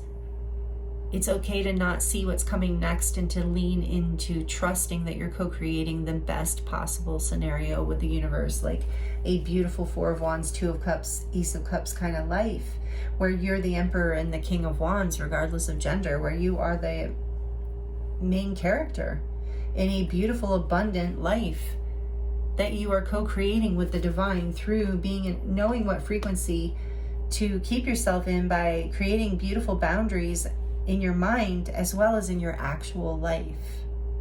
So this new direction might require a leap of faith. It's taking you outside of your comfort zone. But with Let It Go being your first card, it's time, and 8 being strength to me right now, you have the strength to let this go. This past pattern, this past way of living and going about life. And those of you who are healers, this takes you into what you've been looking for in your career. It takes you into boss energy, like I said, regardless of your gender. So because you're starting to really embody and live the lesson of you are in the stream of the light. You're the channel. You're creating a frequency or co-creating a frequency of healing. But you are not responsible for the healing. You are not responsible for the result. And on an ego mind level, to a certain degree, neither is the person who's receiving the healing. But this is about, like, you're up-leveling as a healer, is what I'm trying to say. If you're here and you resonate as having a business in the healing field in some way, you, through this spiritual lesson, you are up-leveling. You're gaining knowledge. You're gaining wisdom that not only creates more love, abundance, happiness, and stability in your own life, but is something that you get to offer back to others with your new level of healing, because you are reserving this beautiful gift for people who are ready for it, who are receptive to it, and letting those who don't want it or are not ready for it, trusting. This is what I do for myself as a healer. For those of you who don't know, I've been a healer since my entire life, but even professionally since I was 19 years old. And I developed a body of work several years ago named Angelic Earth Resonance. And if you want to know more about it, you can visit my website. The link is in the description box below. But this is something that I have had to learn, and I do now teach others, is that live and let live, and that exactly what your card says, and that to look at every single being, so not from an ego mind point of view, not from a person's personality, but from a deeper soul level, every single being is divine, has a divine soul purpose in whatever incarnation they're in, and they also have free will. So I just trust that whatever someone is doing, even if it doesn't make me happy, even if it makes me sad, even if I don't approve of it, that they are just as divine, sovereign, beautiful being of light as I am at the core. And maybe not even put it that way. It's just like I say, that person is another divine, sovereign soul who on some level knows exactly what they're choosing and exactly what they're doing, and who am I to interfere, honestly. And then that sets me free on a responsibility level as well. And for healing too, it's not up to you to you don't know what their path is, and sometimes people experience what they experience in order to learn these Hierophant lessons, these deep spiritual journeys, these spiritual lessons that can be destabilizing and feel like setbacks and delays, but ultimately clear karma and teach us more about how to be in alignment on this planet with ourselves and with others. But especially if you're called to do healing work, this energy of stepping out of your lane, out of this boss energy, and feeling like it's your job to help someone who hasn't asked for help, or who clearly is not listening, or helping themselves. If it gets draining for you, that's not helping you. You can't help other people or yourself when you're drained. So that is not that. This is a huge part of this, and this can even be in just your everyday life. It doesn't even have to. If you don't resonate with being a healer, maybe there's just this earth angel, beautiful soul that you are, group 2. You're like, let me help you, let me help you. You're always trying to help people maybe, or people are asking you for help constantly because you have that kind of energy. You always know how to help. Why? Because you're a natural healer. Whether you have ever considered that or not, I feel you, group 2, you are. You're a light worker. So people like might pull on your energy and want help or want your, but there can be people who are not actually helping themselves, and they become codependent and or dependent on your energy. So this is a big, big thing you need to hear right now, that you're a lesson you're learning. And as heartbreaking as it is in certain ways, it's ultimately leading you to this life that you want, of happiness and balance and peace and soul connections that feel very harmonious and reciprocal and beautiful, and where you get to be in charge of your own life, and you trust that everyone else is doing their own thing. And unless they ask for your support, and even then sometimes, you can discern depending on the person and the situation if it's draining or not. Wow, really cool message here for you. And this just like fell off the deck like it really wanted to be seen. So we're going to look at it. The Gentle Gardener, number 2. Yeah, this harmonious partnership, the energy of 2. And also it being in harmony with self,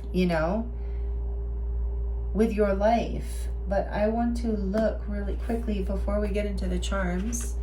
I want to look at what the Gentle Gardener says, because I'm not sure. And number 2 is the High Priestess. So again, this energy of sovereignty, intuitive knowing, clarity around the truth of what it is you need to see in order to live in alignment with your spiritual wisdom and your path. Because I feel like that's important to a lot of you here. A lot of you have your own business, and this is going to up-level you, this lesson. This says, the Gentle Gardener, be your own person, be a conscious co-creator. Oh my goodness, that's so funny. And it literally just kind of jumped off the deck. Yes, that's what this is the message for you. One of the main messages here for you, if you are learning how to consciously co-create in a whole new way, and freeing your energy from feeling responsible for things that you don't feel responsible for. And a lot of this was just conditioning, things you were taught, things you learned, but you're healing, you're releasing, and it's really beautiful. Group 2, I love this for you. So this is the messages I have for you around what you need to hear right now until we get in. We're going to close out your reading with the charms. If you're liking it, please remember to like it for me below with the energy exchange. I do really appreciate that. It helps in so many ways. And thank you for all the energy exchange you give, even just being here watching. I appreciate you so much. I love reading for you. So let's get into your charms. I'm going to do them in this little bag today just to change it up. This is the bag they moved with. For those of you who are new here, I just moved my house, and so I'm in a new setup. But it's in flux, it's in transition. I think I'm going to hang a beautiful light language painting tapestry here eventually. But there's so many things to do when you move, so I'm just getting settled. So anyway, we're going to use this bag today. It might still be a little loud. I don't think so. But you might want to turn down the volume if you're sensitive to noise. So for group 2, please, Spirit, what else do they need to hear today in this new moon and Taurus reading? What else do they need to hear? Okay. So, the dolphins that jumped out, there's soulmate relationship energy all over this reading, group 2. So for some of you, you're definitely coming into union partnership with a soulmate. And after learning some very hard lessons. So beautiful. And it could be friendship, soulmate friendship. Doesn't have to be love relationship, but for a lot of you it is. For a lot of you it even is something that ends up in marriage. Some of you I'm hearing it's about manifesting family, children for some of you. And then we have enough. Yeah, there's with the Ace of Cups here, I was feeling this like new level of self-love that comes in here too. And that's what attracts in this peace and this harmony and connections, is this like enoughness that you're learning to embody in a bigger way. We have the carrot here, so I feel like maybe some of you are starting to see clearly. We also did get that Ace of Swords. Also, maybe you're eating healthier. That could be a thing too, or more consciously. Then we have the heart with the lock here. Yeah, with the key, the Hierophant, you've learned this spiritual wisdom around love and how to love people in a way that doesn't drain you, that feels balanced and beautiful. With the Fool here, this is a whole new beginning, a leap of faith in a new direction. It might be a bit out of your comfort zone at first, but you're ready for it. And the Fool leaps forward on the new path without any baggage from the past. You really cleared that with the Six of Swords here, and you really learned, maybe even took some lessons or looked into readings on how to clear this, as we're talking about right now. And then you have this beautiful sunshine, and it's interesting because remember, I chose the Radiant Tarot for you with the big sun on the back of the deck. So there's something here about things with the Ace of Swords too, things becoming very clear for you right now or soon through this new moon. You're receiving clarity around what makes you happy. And I'm hearing the fog is clearing as well. And there's something in your inner child that's healing, that you're enough, that you don't have to save people. You can't save people. They can only save themselves. We can lend a helping hand, but only when they want it. If they don't want it, they'll just pull us down too. Not on purpose, most likely, but that's just the way it works. And here's the key. I thought maybe you had the key group too, and you do. There's that Hierophant key, the wisdom that you have gained, and it's a wisdom that unlocks your heart in a whole new way. It allows you to love, like to be more available for love in your life, for yourself too, because you now aren't getting drained. And then energetically. And so we have the little owl here, again, that High Priestess energy, the energy of wisdom, spiritual lessons, spiritual knowing, being very intuitive and even psychic. Perhaps some of you. Like I said, this King of Wands, I feel his connection to the divine. I feel the light worker energy here. So some of you are very psychic. And then we have the palm tree, which is talking about staying grounded, but also remaining flexible. Having stability, but allowing it to be a stability that creates kind of like that idea of the masculine and the feminine energy, or Shiva and Shakti, like how the masculine creates a structure and a container. We do have the Emperor here, the masculine. The masculine energy doesn't have to be a person.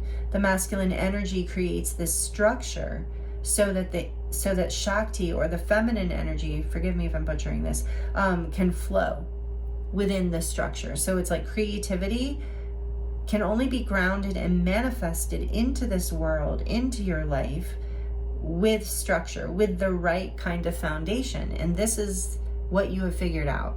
And you've got the key now. And you're healing, or have healed, what is inside of you that wasn't allowing you to move forward into this energy. Something has come into balance with this horse here, something you're ready to move forward. This horse reminds me of the Chariot. Something has come into balance. You have had the strength to do this, really. I feel like a lot of strength in this group. We have the cross here, and this might have felt like a cross you had to bear for a while. And again, you're learning like what is worth sacrificing and carrying, the burdens that are worth carrying and ones that are not, that aren't yours to carry. And it's really helping you, allowing your heart to grow and heal and actually be more available for love in your life. I feel like you're learning like, wow, this lesson, this spiritual wisdom here with this Hierophant is like almost a counterintuitive lesson to what your conditioning would have taught you, that giving over helping, or whatever you take it as it resonates. You thought that was a loving act, and that would actually create more love in your life and more reciprocity and more loving connections and relationships, but it actually is the opposite. Whereas now, as you've poured this love back into you and stepped back and let others do what they're going to do because they know what they're doing, and offering your love and advice when it's warranted, when people ask, when it seems also like you have the energy and time to do that. So that's actually allowing love to grow bigger in your life, and more love and more reciprocal connections. So that means that your love gets to be fulfilled too. You get to grow in this love as well. And then we have this hoop here, which to me, the hoops always remind me of wholeness and something coming full circle, a cycle completing here, like wholeness coming back into your heart space in particular. And this card says warrior. You have had to be a bit of a spiritual warrior through this. You are a spiritual warrior, I'm hearing. For some of you, resonate with a light warrior or a rainbow warrior, but this, you have powerful gifts and you have a lot to share. And so you're learning who to offer this, who to fight for, and what to fight for in your life. Because it can't be everything. And it's like your big heart wants it to be everything. But you can't save everyone. And again, it goes back to like, what if we're not even saving someone? Like, what if who they are being is exactly who they're supposed to be being, even if we have a judgment of it? Maybe there's nothing to save. Maybe there never was, if we're all perfect divine beings. So that's one way of thinking of it. You don't have to think that way, of course. It's just the way I see it, actually. And many other spiritual teachers see it that way. But this is the pentagram with the circle, which again is like the magician energy to me of you are, there's just so many messages here, group 2, that you are a light worker, you're a psychic healer, you're a magician in a way. You know, a magician, yeah, you're someone who's really good at manifesting, no matter what your human design is or your sign. You have a spiritual gift, group 2, whether you have leaned into that or accepted that with the cross. I'm suddenly getting somebody's religion. Maybe, yeah, there might be religion here that you're the Hierophant too, that you're breaking free from, some sort of religious thing you were taught, conditioning, training of what you're supposed to give. But here's this heart filling up with emotion, half empty, half full, depending on how you look at it. But for me, it's like your heart is full of beautiful love and emotion to give, but yeah, it can run out if it's being drained, if it's not being refilled or reciprocated. And sometimes that energy reciprocation is just simply someone who can receive it and work with it, you know? And then we have the scissors here for you're cleaning it up, you're cutting ties, cutting away people, places, or things that no longer serve you. And here's yet another message to me of being a healer and healing and being sensitive with the starfish, because the starfish can regenerate a limb. So you have this beautiful healing, alchemizing, regenerative power. I think that might be something else, group 2, because of how strongly it's coming through your reading, that you need to hear in this message today, especially if you're still here at the very end of the reading. Thank you so much if you are. You're a very powerful healing force on the planet.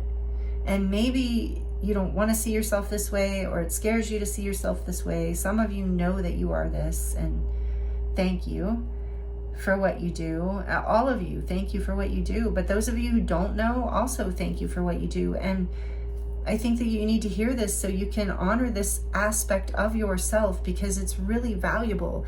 And maybe you've been surrounded by people, places, or things, even family of origin, that didn't value this gift in you. Especially I'm getting that message about religion. Maybe your gifts were scary or considered bad or wrong by your upbringing or your culture. And so, you know, so I think that's something that you need to hear, is that you are a powerful healing force on the planet. You're a spiritual warrior and or a light warrior from the perspective of spirit and the guides and angels. And just being in your presence is a gift. So if people, group 2, and I'm getting tears in my eyes as I'm feeling this energy come through from your guides, just being in your presence can be such a light, such a gift. People feel better when they come into your presence, group 2, even if they don't choose to change. And you just need to be the main character in your own life and not, you know, and make sure you create boundaries so that people don't drain your beautiful energy. so that you have it to give in the directions that are part of your purpose and your path, that will also bring light to your life. So, wow. Thank you, group 2. These were really beautiful messages, and yeah, I'm so grateful that you were here, and I hope that these messages were helpful for you in some way. I'm sending you so much love and many blessings. I thank you for your time here, and if you are interested in diving into your own personal situation, I am available for private readings. The link is in the description box below. It will take you to my website where you can choose from many different types of readings. So again, thank you, group 2. I hope the messages were helpful for you in some way, and I'm sending you so much love and many blessings, and I look forward to seeing you next time.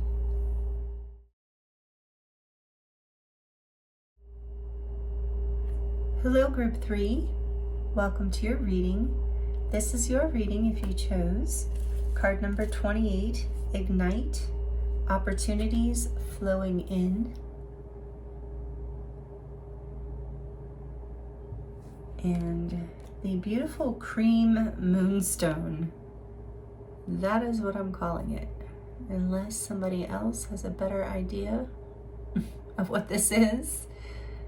It's so beautiful. It wouldn't surprise me if it is moonstone. It feels like it could be. So anyway, cream moonstone, thank you, group 3, for joining me here for this new moon in Taurus pick a card reading.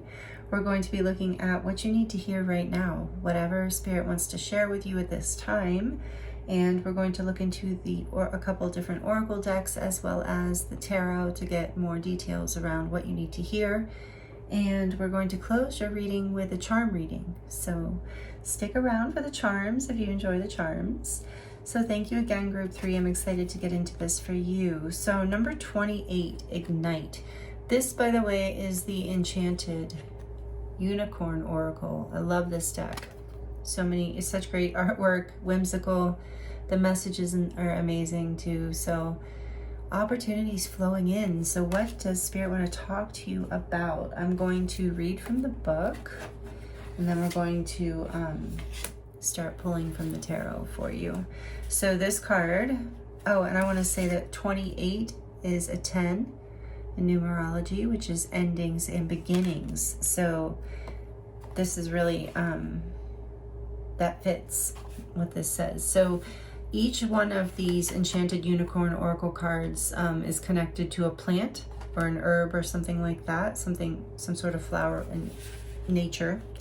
So this says, the gorgeous red and yellow striped gazania flower is associated with power and creativity. So this is a gazania somehow, representation. It's so cool. Let's see. Associated, sorry, I think I have Bella hair in my mouth, my kitty.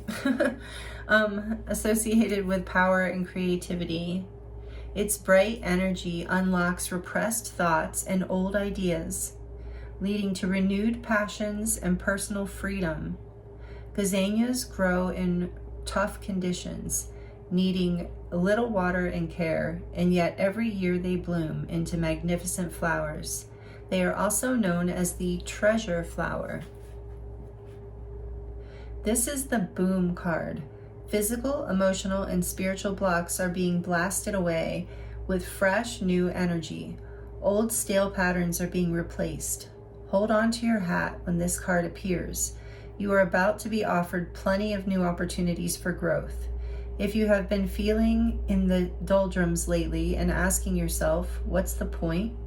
This card heralds a time of passions being reignited after a period of dormancy. Try saying yes to invitations and opportunities that you would maybe normally say no to. The Ignite Unicorn encourages you to explore healing techniques that use energy such as Reiki, chakra balancing massage, yoga, and meditation. This can help kickstart the flow of good energy through your body and clear away any emotional blocks that have been holding you back. Wow, beautiful. I'm also getting sound healing, of course, because I love sound healing. And for those of you who don't know, I have a body of work that I developed, I don't know, about 10 years ago. I've been doing healing work, energy work, as this talks about, since I was 19 years old. And so I ended up channeling through a body of work many years ago. I teach apprenticeships and different things. I am going to be offering more online soon for anyone who's interested. So I offer sessions, so you could go to the link in the description box below to go to my website if you wanted to get an energy healing session from me, which actually the light language transmissions I offer also energy healing transmissions, so and energy healing, a form of energy healing modality. So anyway, that is out there for anyone who's interested. The link is in the description box below. As I mentioned, there's also a discount code there for you. So, but this is just a shout out to do maybe what's the word, a little bit of encouragement to do something like that. Like even if you aren't interested in working with me or my body of work, but something like Reiki or yoga or sound healing, Qigong, something that moves your energy. We were getting number 28, endings and beginnings, because you're clearing out the old. And so moving this energy will help remove any kind of blocks, meaning any kind of energy stagnation, areas where you're ready to release something. It's just kind of in a habit, a pattern, and it's kind of stuck maybe, or just taking a while to set itself free. So this is the perfect time for that kind of assistance. And like I said, maybe some of you, it can be very helpful to do it yourself too, I'm hearing, if you do yoga or Qigong or meditation or energy work of any kind on yourself. But also if you're really feeling like you would just like to receive and you're feeling really drawn to someone else, sometimes that's nice as well. So I do feel that's one of the first things you need to hear, is that you're going through a major shift right now in your life, a major transformation.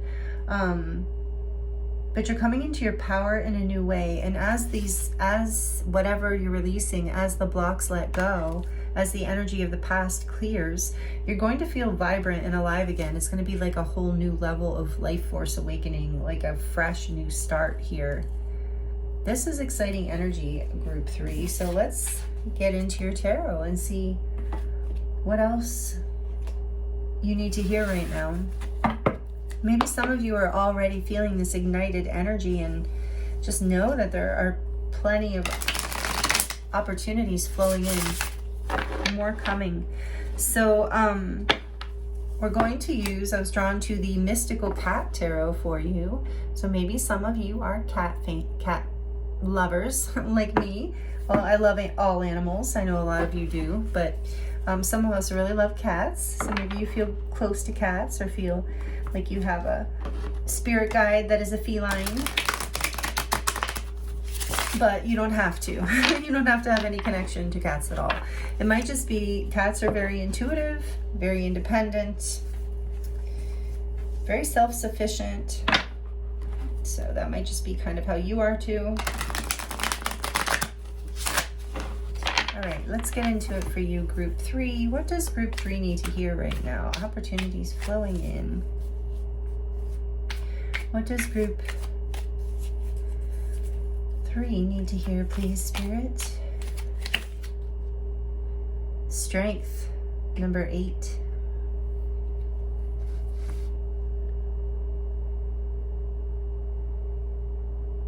I love black cats. Maybe some of you have a black cat. I have to side note that. I've never noticed that. And see, the strength here is like, look, that cat is hanging out with these little bluebirds. And as we know, you know, cats and birds, this kitty is restraining himself, overriding his instinct to chase birds, because maybe these birds are his friends, or his owners, or not owner, but whatever, his companions, however you look at it, companions, pets or something, maybe these. Anyway, either way, it shows this restraint. Leo energy, number 8. I was going to say, I love black cats. I feel like, let me know in the comments if black cats have just always have this unique personality to them. There's something about them. They're always a little quirky in a way that I just love. All right, let's see what else.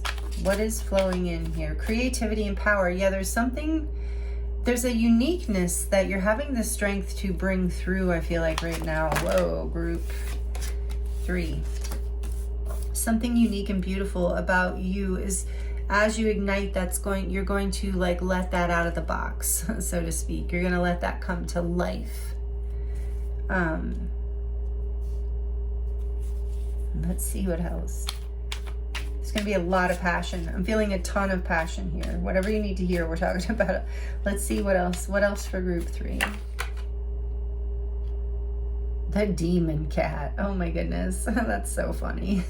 Another black cat. This might be really, somebody might have a black cat. So this is number 15, the devil, Capricorn energy. I don't think I've ever drawn that one either. Oh, that's awesome. So 2 major arcana. Wow. Strength and the devil. Yeah. All right. What else? What is going on for group 3? What do they need to hear right now?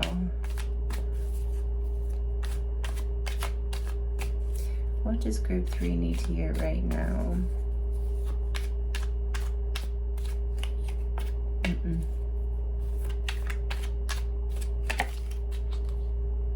The 9 of C, which is the 9 of Cups.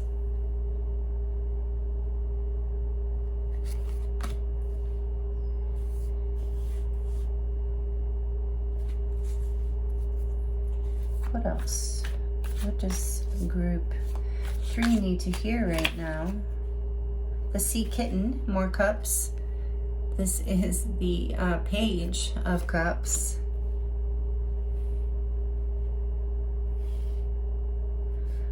Wow, there is some like really beautiful creative opportunities coming in for you, group 3. One more. What is happening here for group 3? I should have gotten back a deck, but apparently it wasn't meant to be. What else? What do they need to hear? What does group 3 need to hear? The Fire King. Nice. The King of Wands. Boss energy. Strength. More Leo. A lot of fire here too. Fire, water, earth. The 5 of fire. So the 5 of Wands. Cat fight. And why is the demon cat here? Tell us more about, I love that. The demon cat has killed that poor bird. And see, this one didn't kill the birds. All right, and then we have the Ace of Fire. And that's like quite a fire. That's not just like a wand, that's like a bonfire. Behind the gate.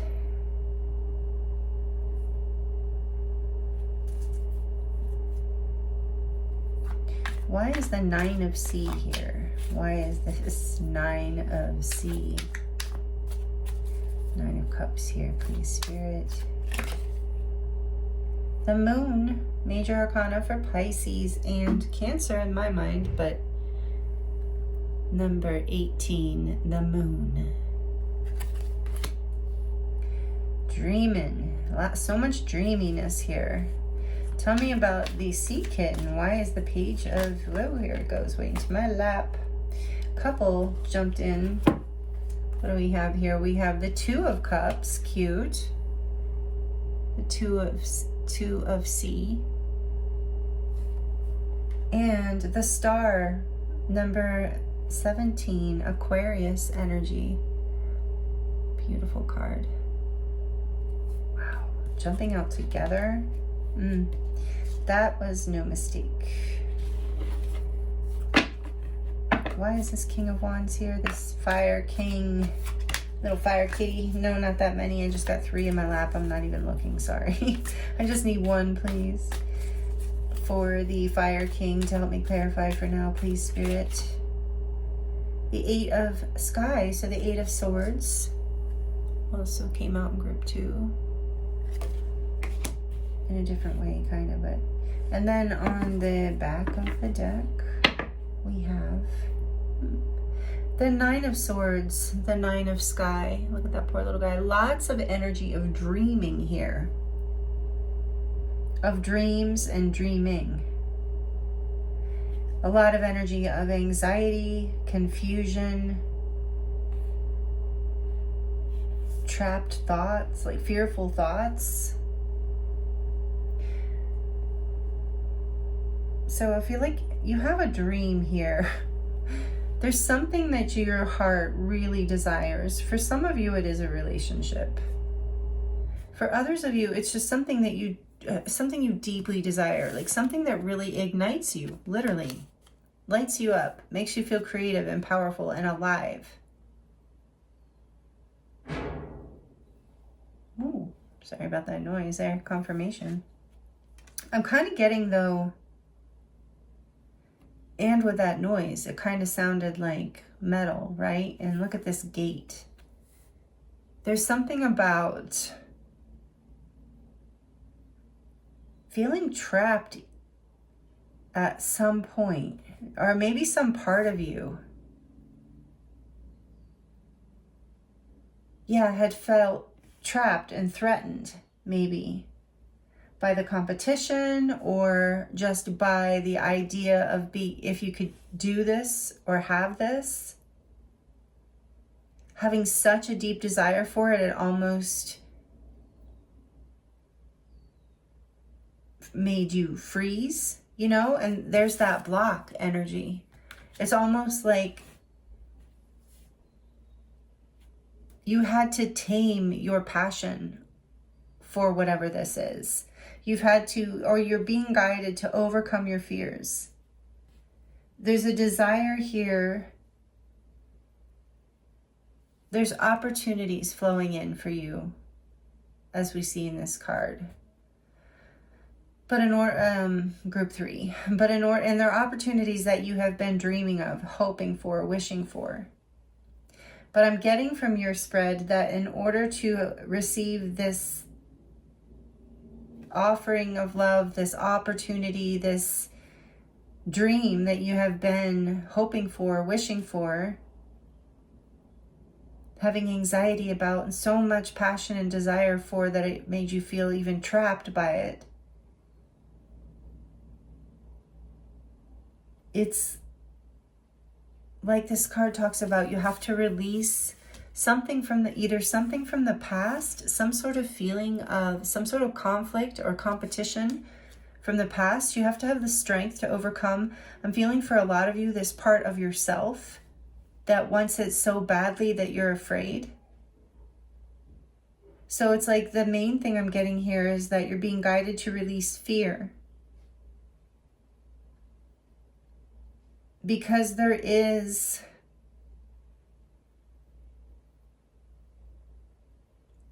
I'm seeing that there is this ability to, with the Fire King here, step into your passions and step into your power to either give or receive this opportunity of your dreams, whether it's with a partner or just coming into alignment with a dream come true in your life. There's been so much anxiety and fear.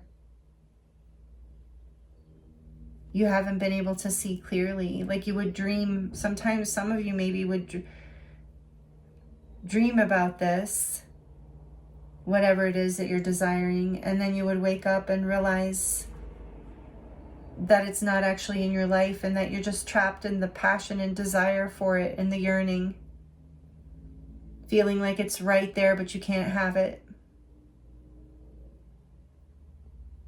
This has been or was creating a ton of anxiety for you. So let's look a little deeper. Maybe even some sleepless nights, group 3. We have another fire. Yeah, this has been burdensome. The 10 of fire, the 10 of wands. Creating burden, overwhelm, anxiety, fear.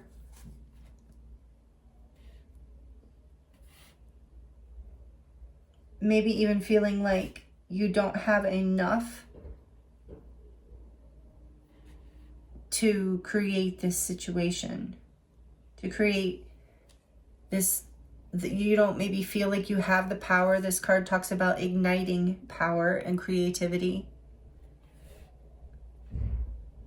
But as you let go of your fears, that energy automatically flows in. With the star here, you're healing. If you go back into a place of innocence within you and open yourself to knowing that you are worthy of aligning with your dreams and desires, or at least going after them, because that brings you into your power and ultimately does bring you into wish fulfillment, even if not the first time, right? But it continues as you're igniting. You know, there's something here that has been burdensome. The strength to hold back. The fear of stepping into your power, of taking leadership here, of creating an opportunity. Let's get deeper here into this for you. Why? Tell me more about this strength in the Five of Wands. Is that what I want to ask? Hold on.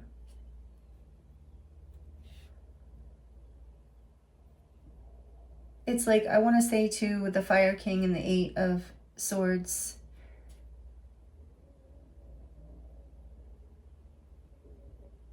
it's like you being guided to release limiting beliefs and thoughts about your self-worth, your power, your creative capacity, your magnetic ability, your attractiveness, your confidence. You're being guided to release any limiting beliefs around your own power, your own ability to succeed, to be a powerful force in this world, and a powerful creative force at that. Some of you, I'm getting a side message here, have struggled with the feeling that with Ignite, there's a lot of fire here. Some of you might be, and water actually, but I feel like some of you might have fire strongly in your chart. Leo, Scorpio, I keep doing that lately, Scorpio with fire, but Scorpio is fiery.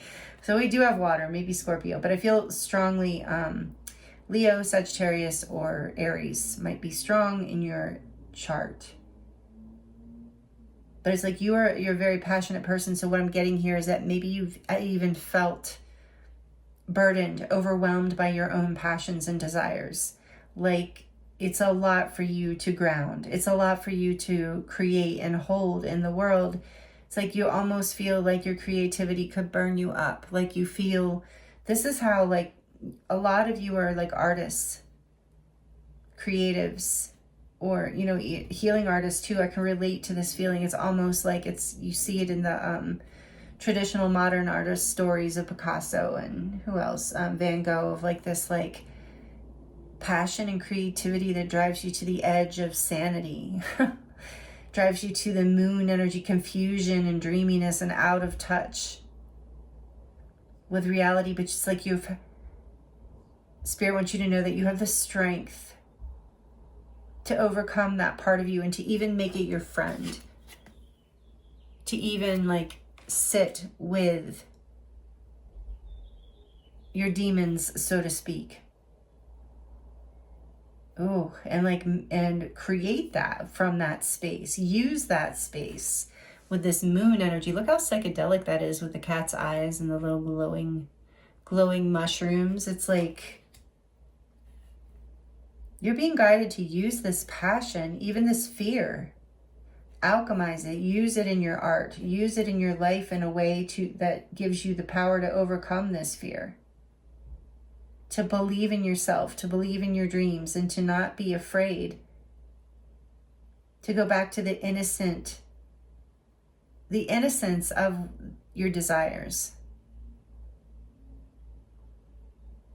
Releasing and healing anything in past relationships too that was created an energy of conflict or discord, anxiety, restraint.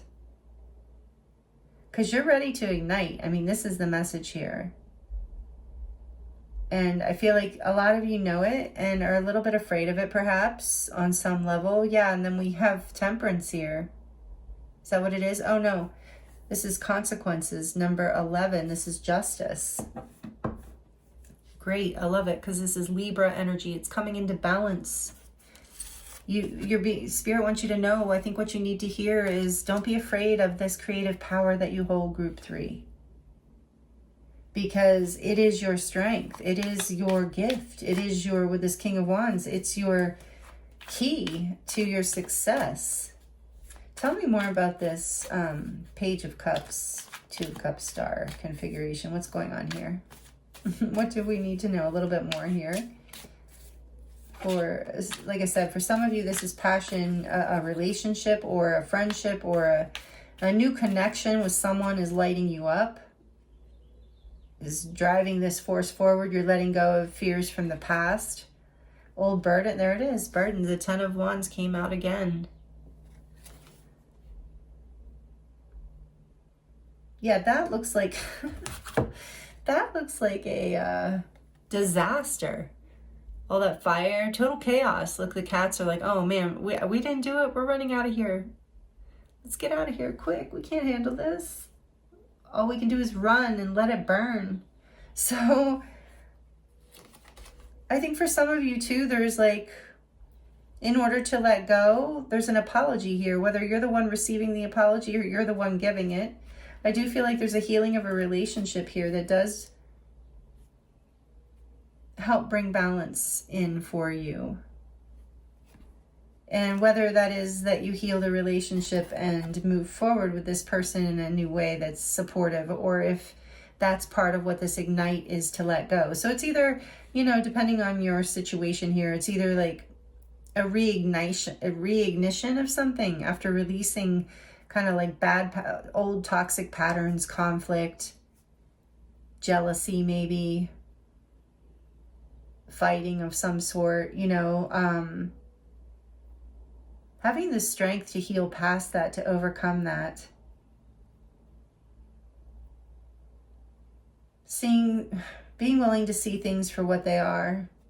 So there's an apology here around that. There's a healing. There's a wish fulfillment coming in. I mean, I can't ignore that either with this 9 of Cups and the star. There is an apology. I keep getting that, and an offer coming in.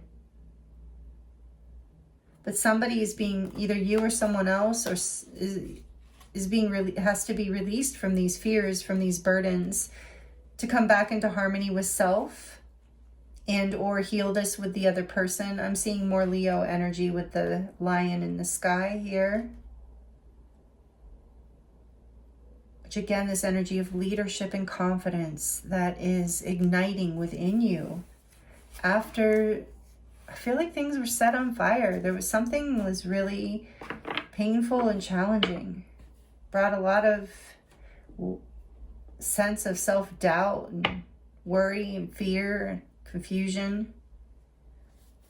So you're letting go of that. And your dreams are coming into fruition here, and apologies are and there's an apology coming in, and an offer for some sort of opportunity, creative opportunity, however that resonates. And then we have the 8 of Pentacles. Yeah, there's like I feel like you've been working on yourself. Maybe this is involving work or someone from your work, but ultimately it's like you have been slow and steady, working on releasing the things from the past that have been holding you back. You've been working on healing, on bringing more balance and harmony into your life, releasing burdens that I'm hearing are not yours to carry, so that you can be free to, I'm hearing, let your passions run wild in a way, letting your creative spark and your creative gifts flourish and create wish fulfillment, alignment, dreams coming true. Some of you might even go into business for yourself, or, you know, maybe like I said, you're an artist, you're an entrepreneur or something perhaps, and you're about to receive a whole new, with work, it could be your work. So you're about to receive a whole new level here of your wishes being fulfilled because you release these inner conflicts and pain and limiting beliefs and fears from the past, maybe around what's possible and your value and your worth. Okay, let's see what else. And take it as it resonates, because for some of you, this is about that in a relationship.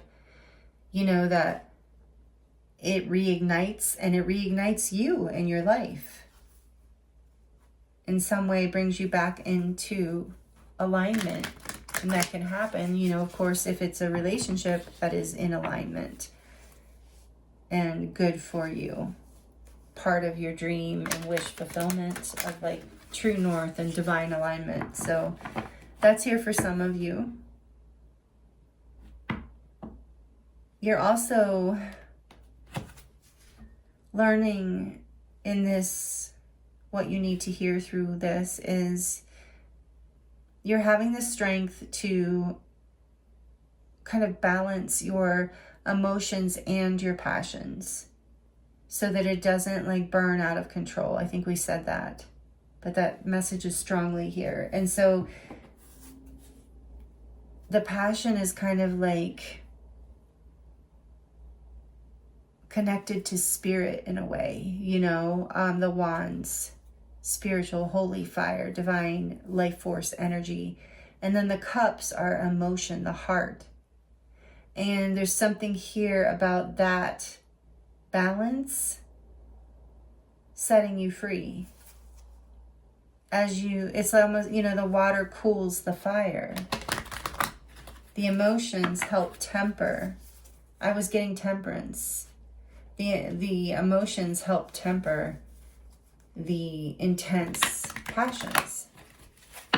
And sometimes the passions will fuel the emotions, obviously. They work really well together, especially for creativity.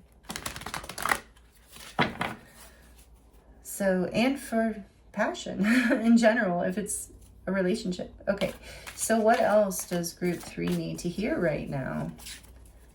You're letting go of these fears, and so maybe you needed to know that trust this process, because you're about to be ignited. Love is, or some sort of passion, creativity is about to be ignited in your life. You're about to be set free. Group 3, love it. What else does group 3 need to hear right now? Storm fields, number 9. Letting go of that past. Like I was saying, let that storm, there it is, the storm, the burning, something's out of control here that you have overcome. Storm fields. All right, we're going to look at that. Number 9, and that's a hermit energy. To me, when it's a 9. And number 50, compass. On the back of the deck. There is a change here, for sure, with the 50 compass. You're being led in the direction, yeah, with the star here. You're being led into the direction of harmony and a direction where you can safely open your heart and feel free to express this beautiful creative part of you. So I want to look at storm fields really quickly here.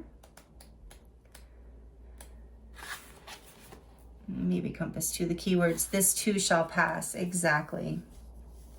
So letting go of all that from the past. An uncomfortable chaos is surrounding you. Things that you've left unattended may be the cause of some conflict. Pent-up energy needs released. Just as a storm in nature must break, for these events occur when the electricity between opposing forces, I was saying that, stirs things up and creates temporary disorder. Not all storms are destructive, and that's what I'm feeling here. Not all storms are destructive, rather they serve nature by bringing rain to the ground and wind to the trees, enabling seeds to be wildly distributed and and continuous growth to be ensured. Just remember that whatever is being stirred up inside of you or between you and someone else will benefit you later. The sun will shine again and the new growth will be observed. Don't be afraid to shake things up a little. That's exactly what I see here. That's so interesting. Yeah, it's going to reignite either you, if this is just a situation in your life, or it's going to reignite a passion in a connection, in a relationship. So whatever is burning here, you're having the strength to get through this too. Spirit wants you to know. That's really beautiful. And let's look at compass really quickly, at least the keywords.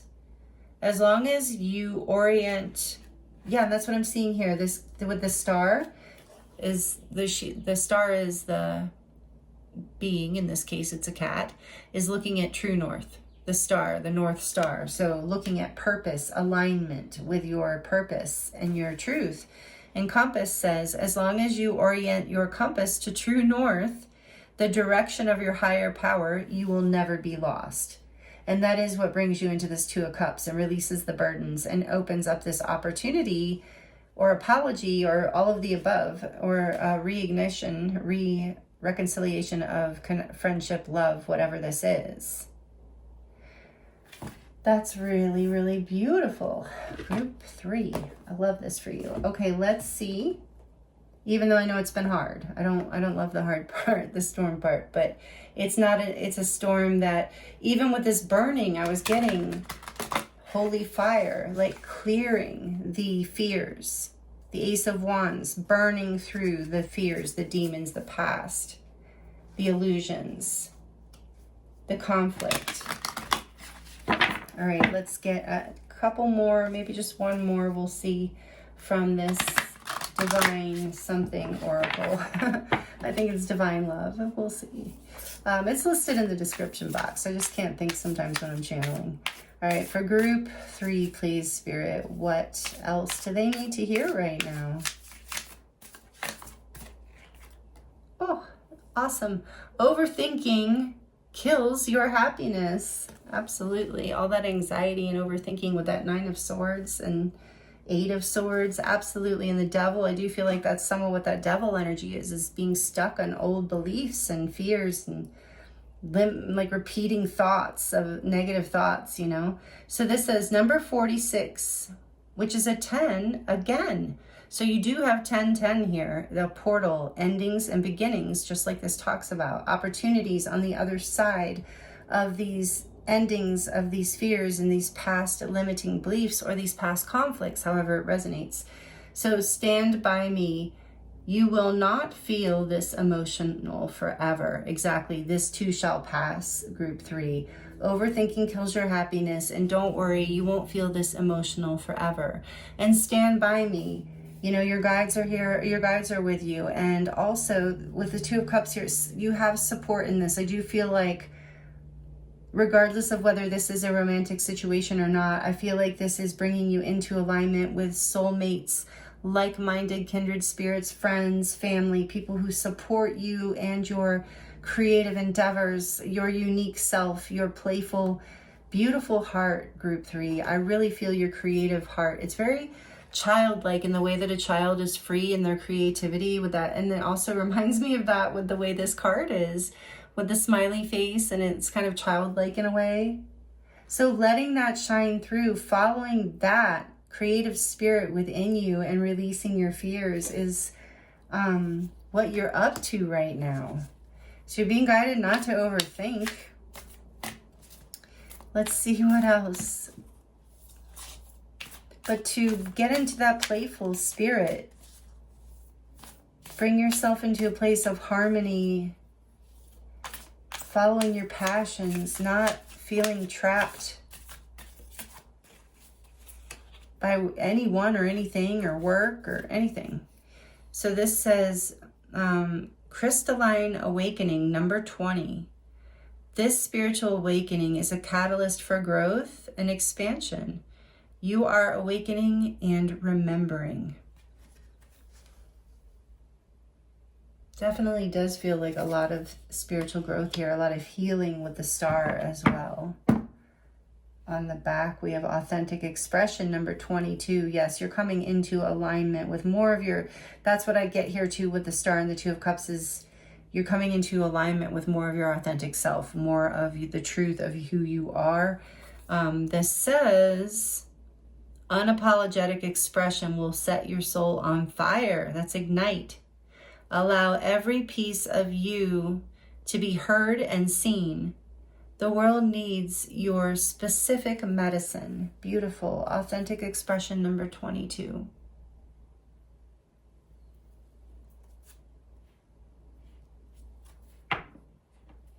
Yep, this is you are moving into, and if it's in a relationship, it's more of you being authentically you in friendships, connections, romantic relationships, whatever it is, not being afraid to bring your whole self, not being afraid to be too much.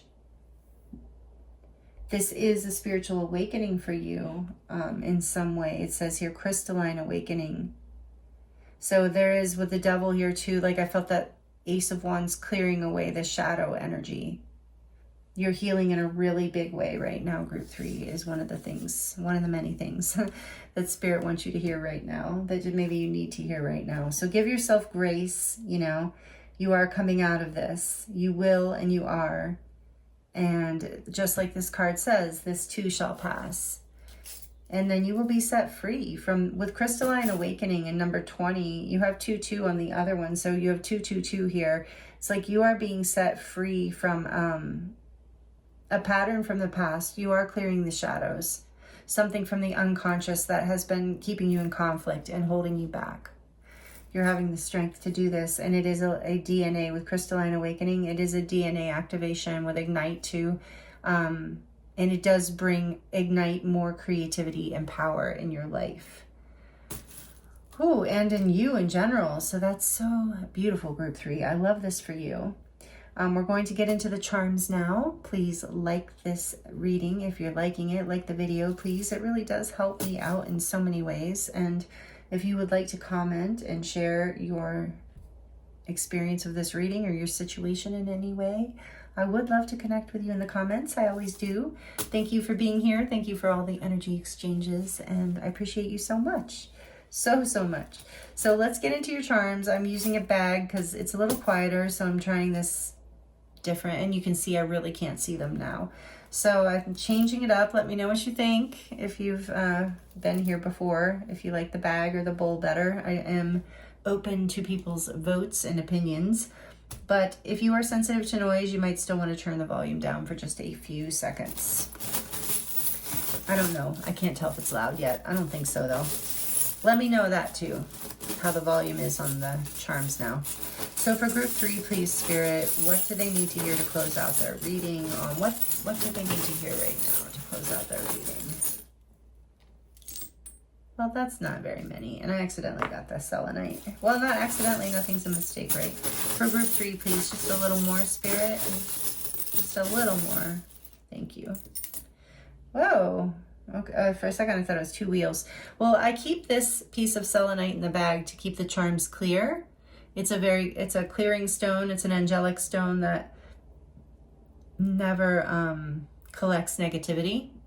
It's salt-based, so it's just constantly self-clearing. It's very angelic, so I keep it with the charms, but I forgot to take it out before, and it came out for you. So I feel like it is relevant for you that maybe you work with selenite, or you could, if you would like to help clear some of this heavier energy out for you and for protection as well. So let's get into the rest of your charms here. Oh, and crystalline. Yeah, maybe some of you work with crystals or you're just starting to. But I feel like it would be helpful for you if that resonates. And then I see the world came out in the little baby tarot for you. So you are completing a cycle here. Whoa, no. That is the fixed signs, the world.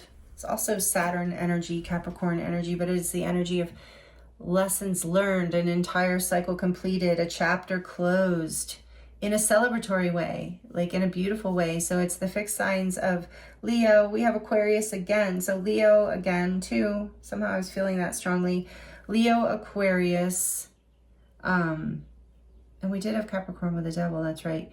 Taurus and Scorpio, those are the fixed signs. So beautiful. Yeah, completing. This is a huge, whatever you're releasing, no, you're just going to get such a burst of energy from this. You're going to feel like you come back to life, literally. This is you aligning with your dreams coming true. Look, diamond. Yes. It's going to be that precious. This is this new path, and you are, whatever you're creating is going to be really valuable, and I think bring you a lot of abundance. And then we have the wheel here. It's part of your destiny. Luck is on your side. This being the wheel of fortune to me. Another 10 for you. Yeah, you are being very blessed here. Ignite this. Whatever is igniting is a huge blessing in your life. I think there was a broken heart in the past that you are overcoming, that we were talking about here with a broken heart.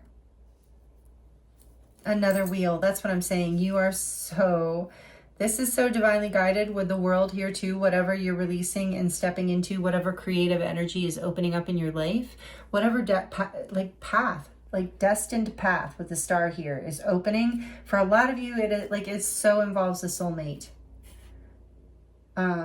But it doesn't have to be romantic, because it's not the Lovers. It's the Two of Cups, which can be romantic, but it can also be just someone you feel very connected to. But it's also about bringing you into harmony and alignment and connection with your inner self. We're seeing all those twos. So there's harmony and balance coming in after heartbreak, and it's part of your destiny. It's part of fortune being on your side, something that you're overcoming, that you can celebrate, that you've manifested here with this Five of Pentacles with the circle. Reminds me of the Magician. And so you've co-created whatever this destined shift is, and it's very fortunate. Like I said, it's an ending that you're celebrating, and as you release this ending, you feel, your life fills back up with, I'm just heard, beyond your wildest dreams. Oh my goodness.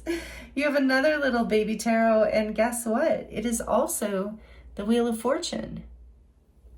Strong here, Jupiter energy, luck, abundance, destiny, changes too. I mean, we can't negate that. Big changes here for you, but you already know that. You're already in this, I think, big change that's happening because you're completing a major cycle here.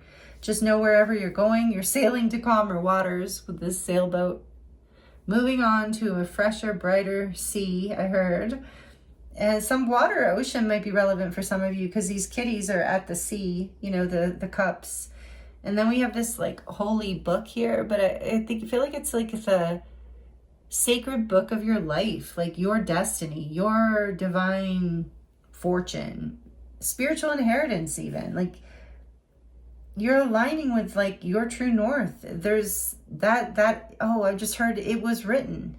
So whatever you're coming into, whatever you're aligning with, it was written.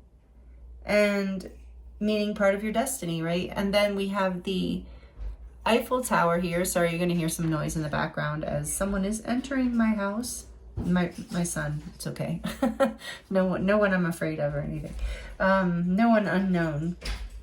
So we also have the, I wanted to say Wheel of Fortune again, the Eiffel Tower. So France or Paris might be relevant here for somebody, but doesn't have to be, of course. But it is also about, again, the artist, right? Paris reminds me of the artist, but also getting a higher view, keeping your eye on what really matters to you and not getting caught up in the undercurrent, the undertow. Oh, are you kidding? You have like 2 books here too. This is crazy. I can't make it up to another holy book. So if whatever is happening for you is very divine, it's divinely guided, it's very destined, and it's very fortunate. So you do not have to worry. Whatever's going on that might be upsetting, this too shall pass, group 3. And I know there's a lot of fear here. I can feel it. And part of the fear is because you are alchemizing at such a deep level. You are releasing such a big pattern. It's a karmic pattern even with all this wheel of fortune energy, of releasing karma with the devil too. And as that karmic pattern releases, your energy is now free for a higher timeline, a higher perspective, something that's more creative and abundant and fulfilling. Something that you can celebrate here with the little wine glass. You don't have to drink wine, but something to celebrate. And then we have this little star here. Yeah, and it's, oh, you kidding me? This is crazy. This is the Make-A-Wish Foundation star. So again, the star. Aquarius energy is strong here, and your wish is coming true, your dreams. Whatever you've been wishing for, whatever you truly want, you're coming into it. You're being, what you have to let go of is your fear. And you're doing it. You're already there. Like, if you don't know that, you might be disillusioned about being there, but you're already there. And it's really just about releasing yourself from your fears and stepping into your confidence and taking a chance on yourself in this way, believing in yourself. Oh, see, even Bella agrees. My cat's here now. And what is this? Yeah, see, Bella wants you to believe in yourself too. Oh, and there's this little mouse with a heart that says love, offering a little love to you. So a mouse, that's cute.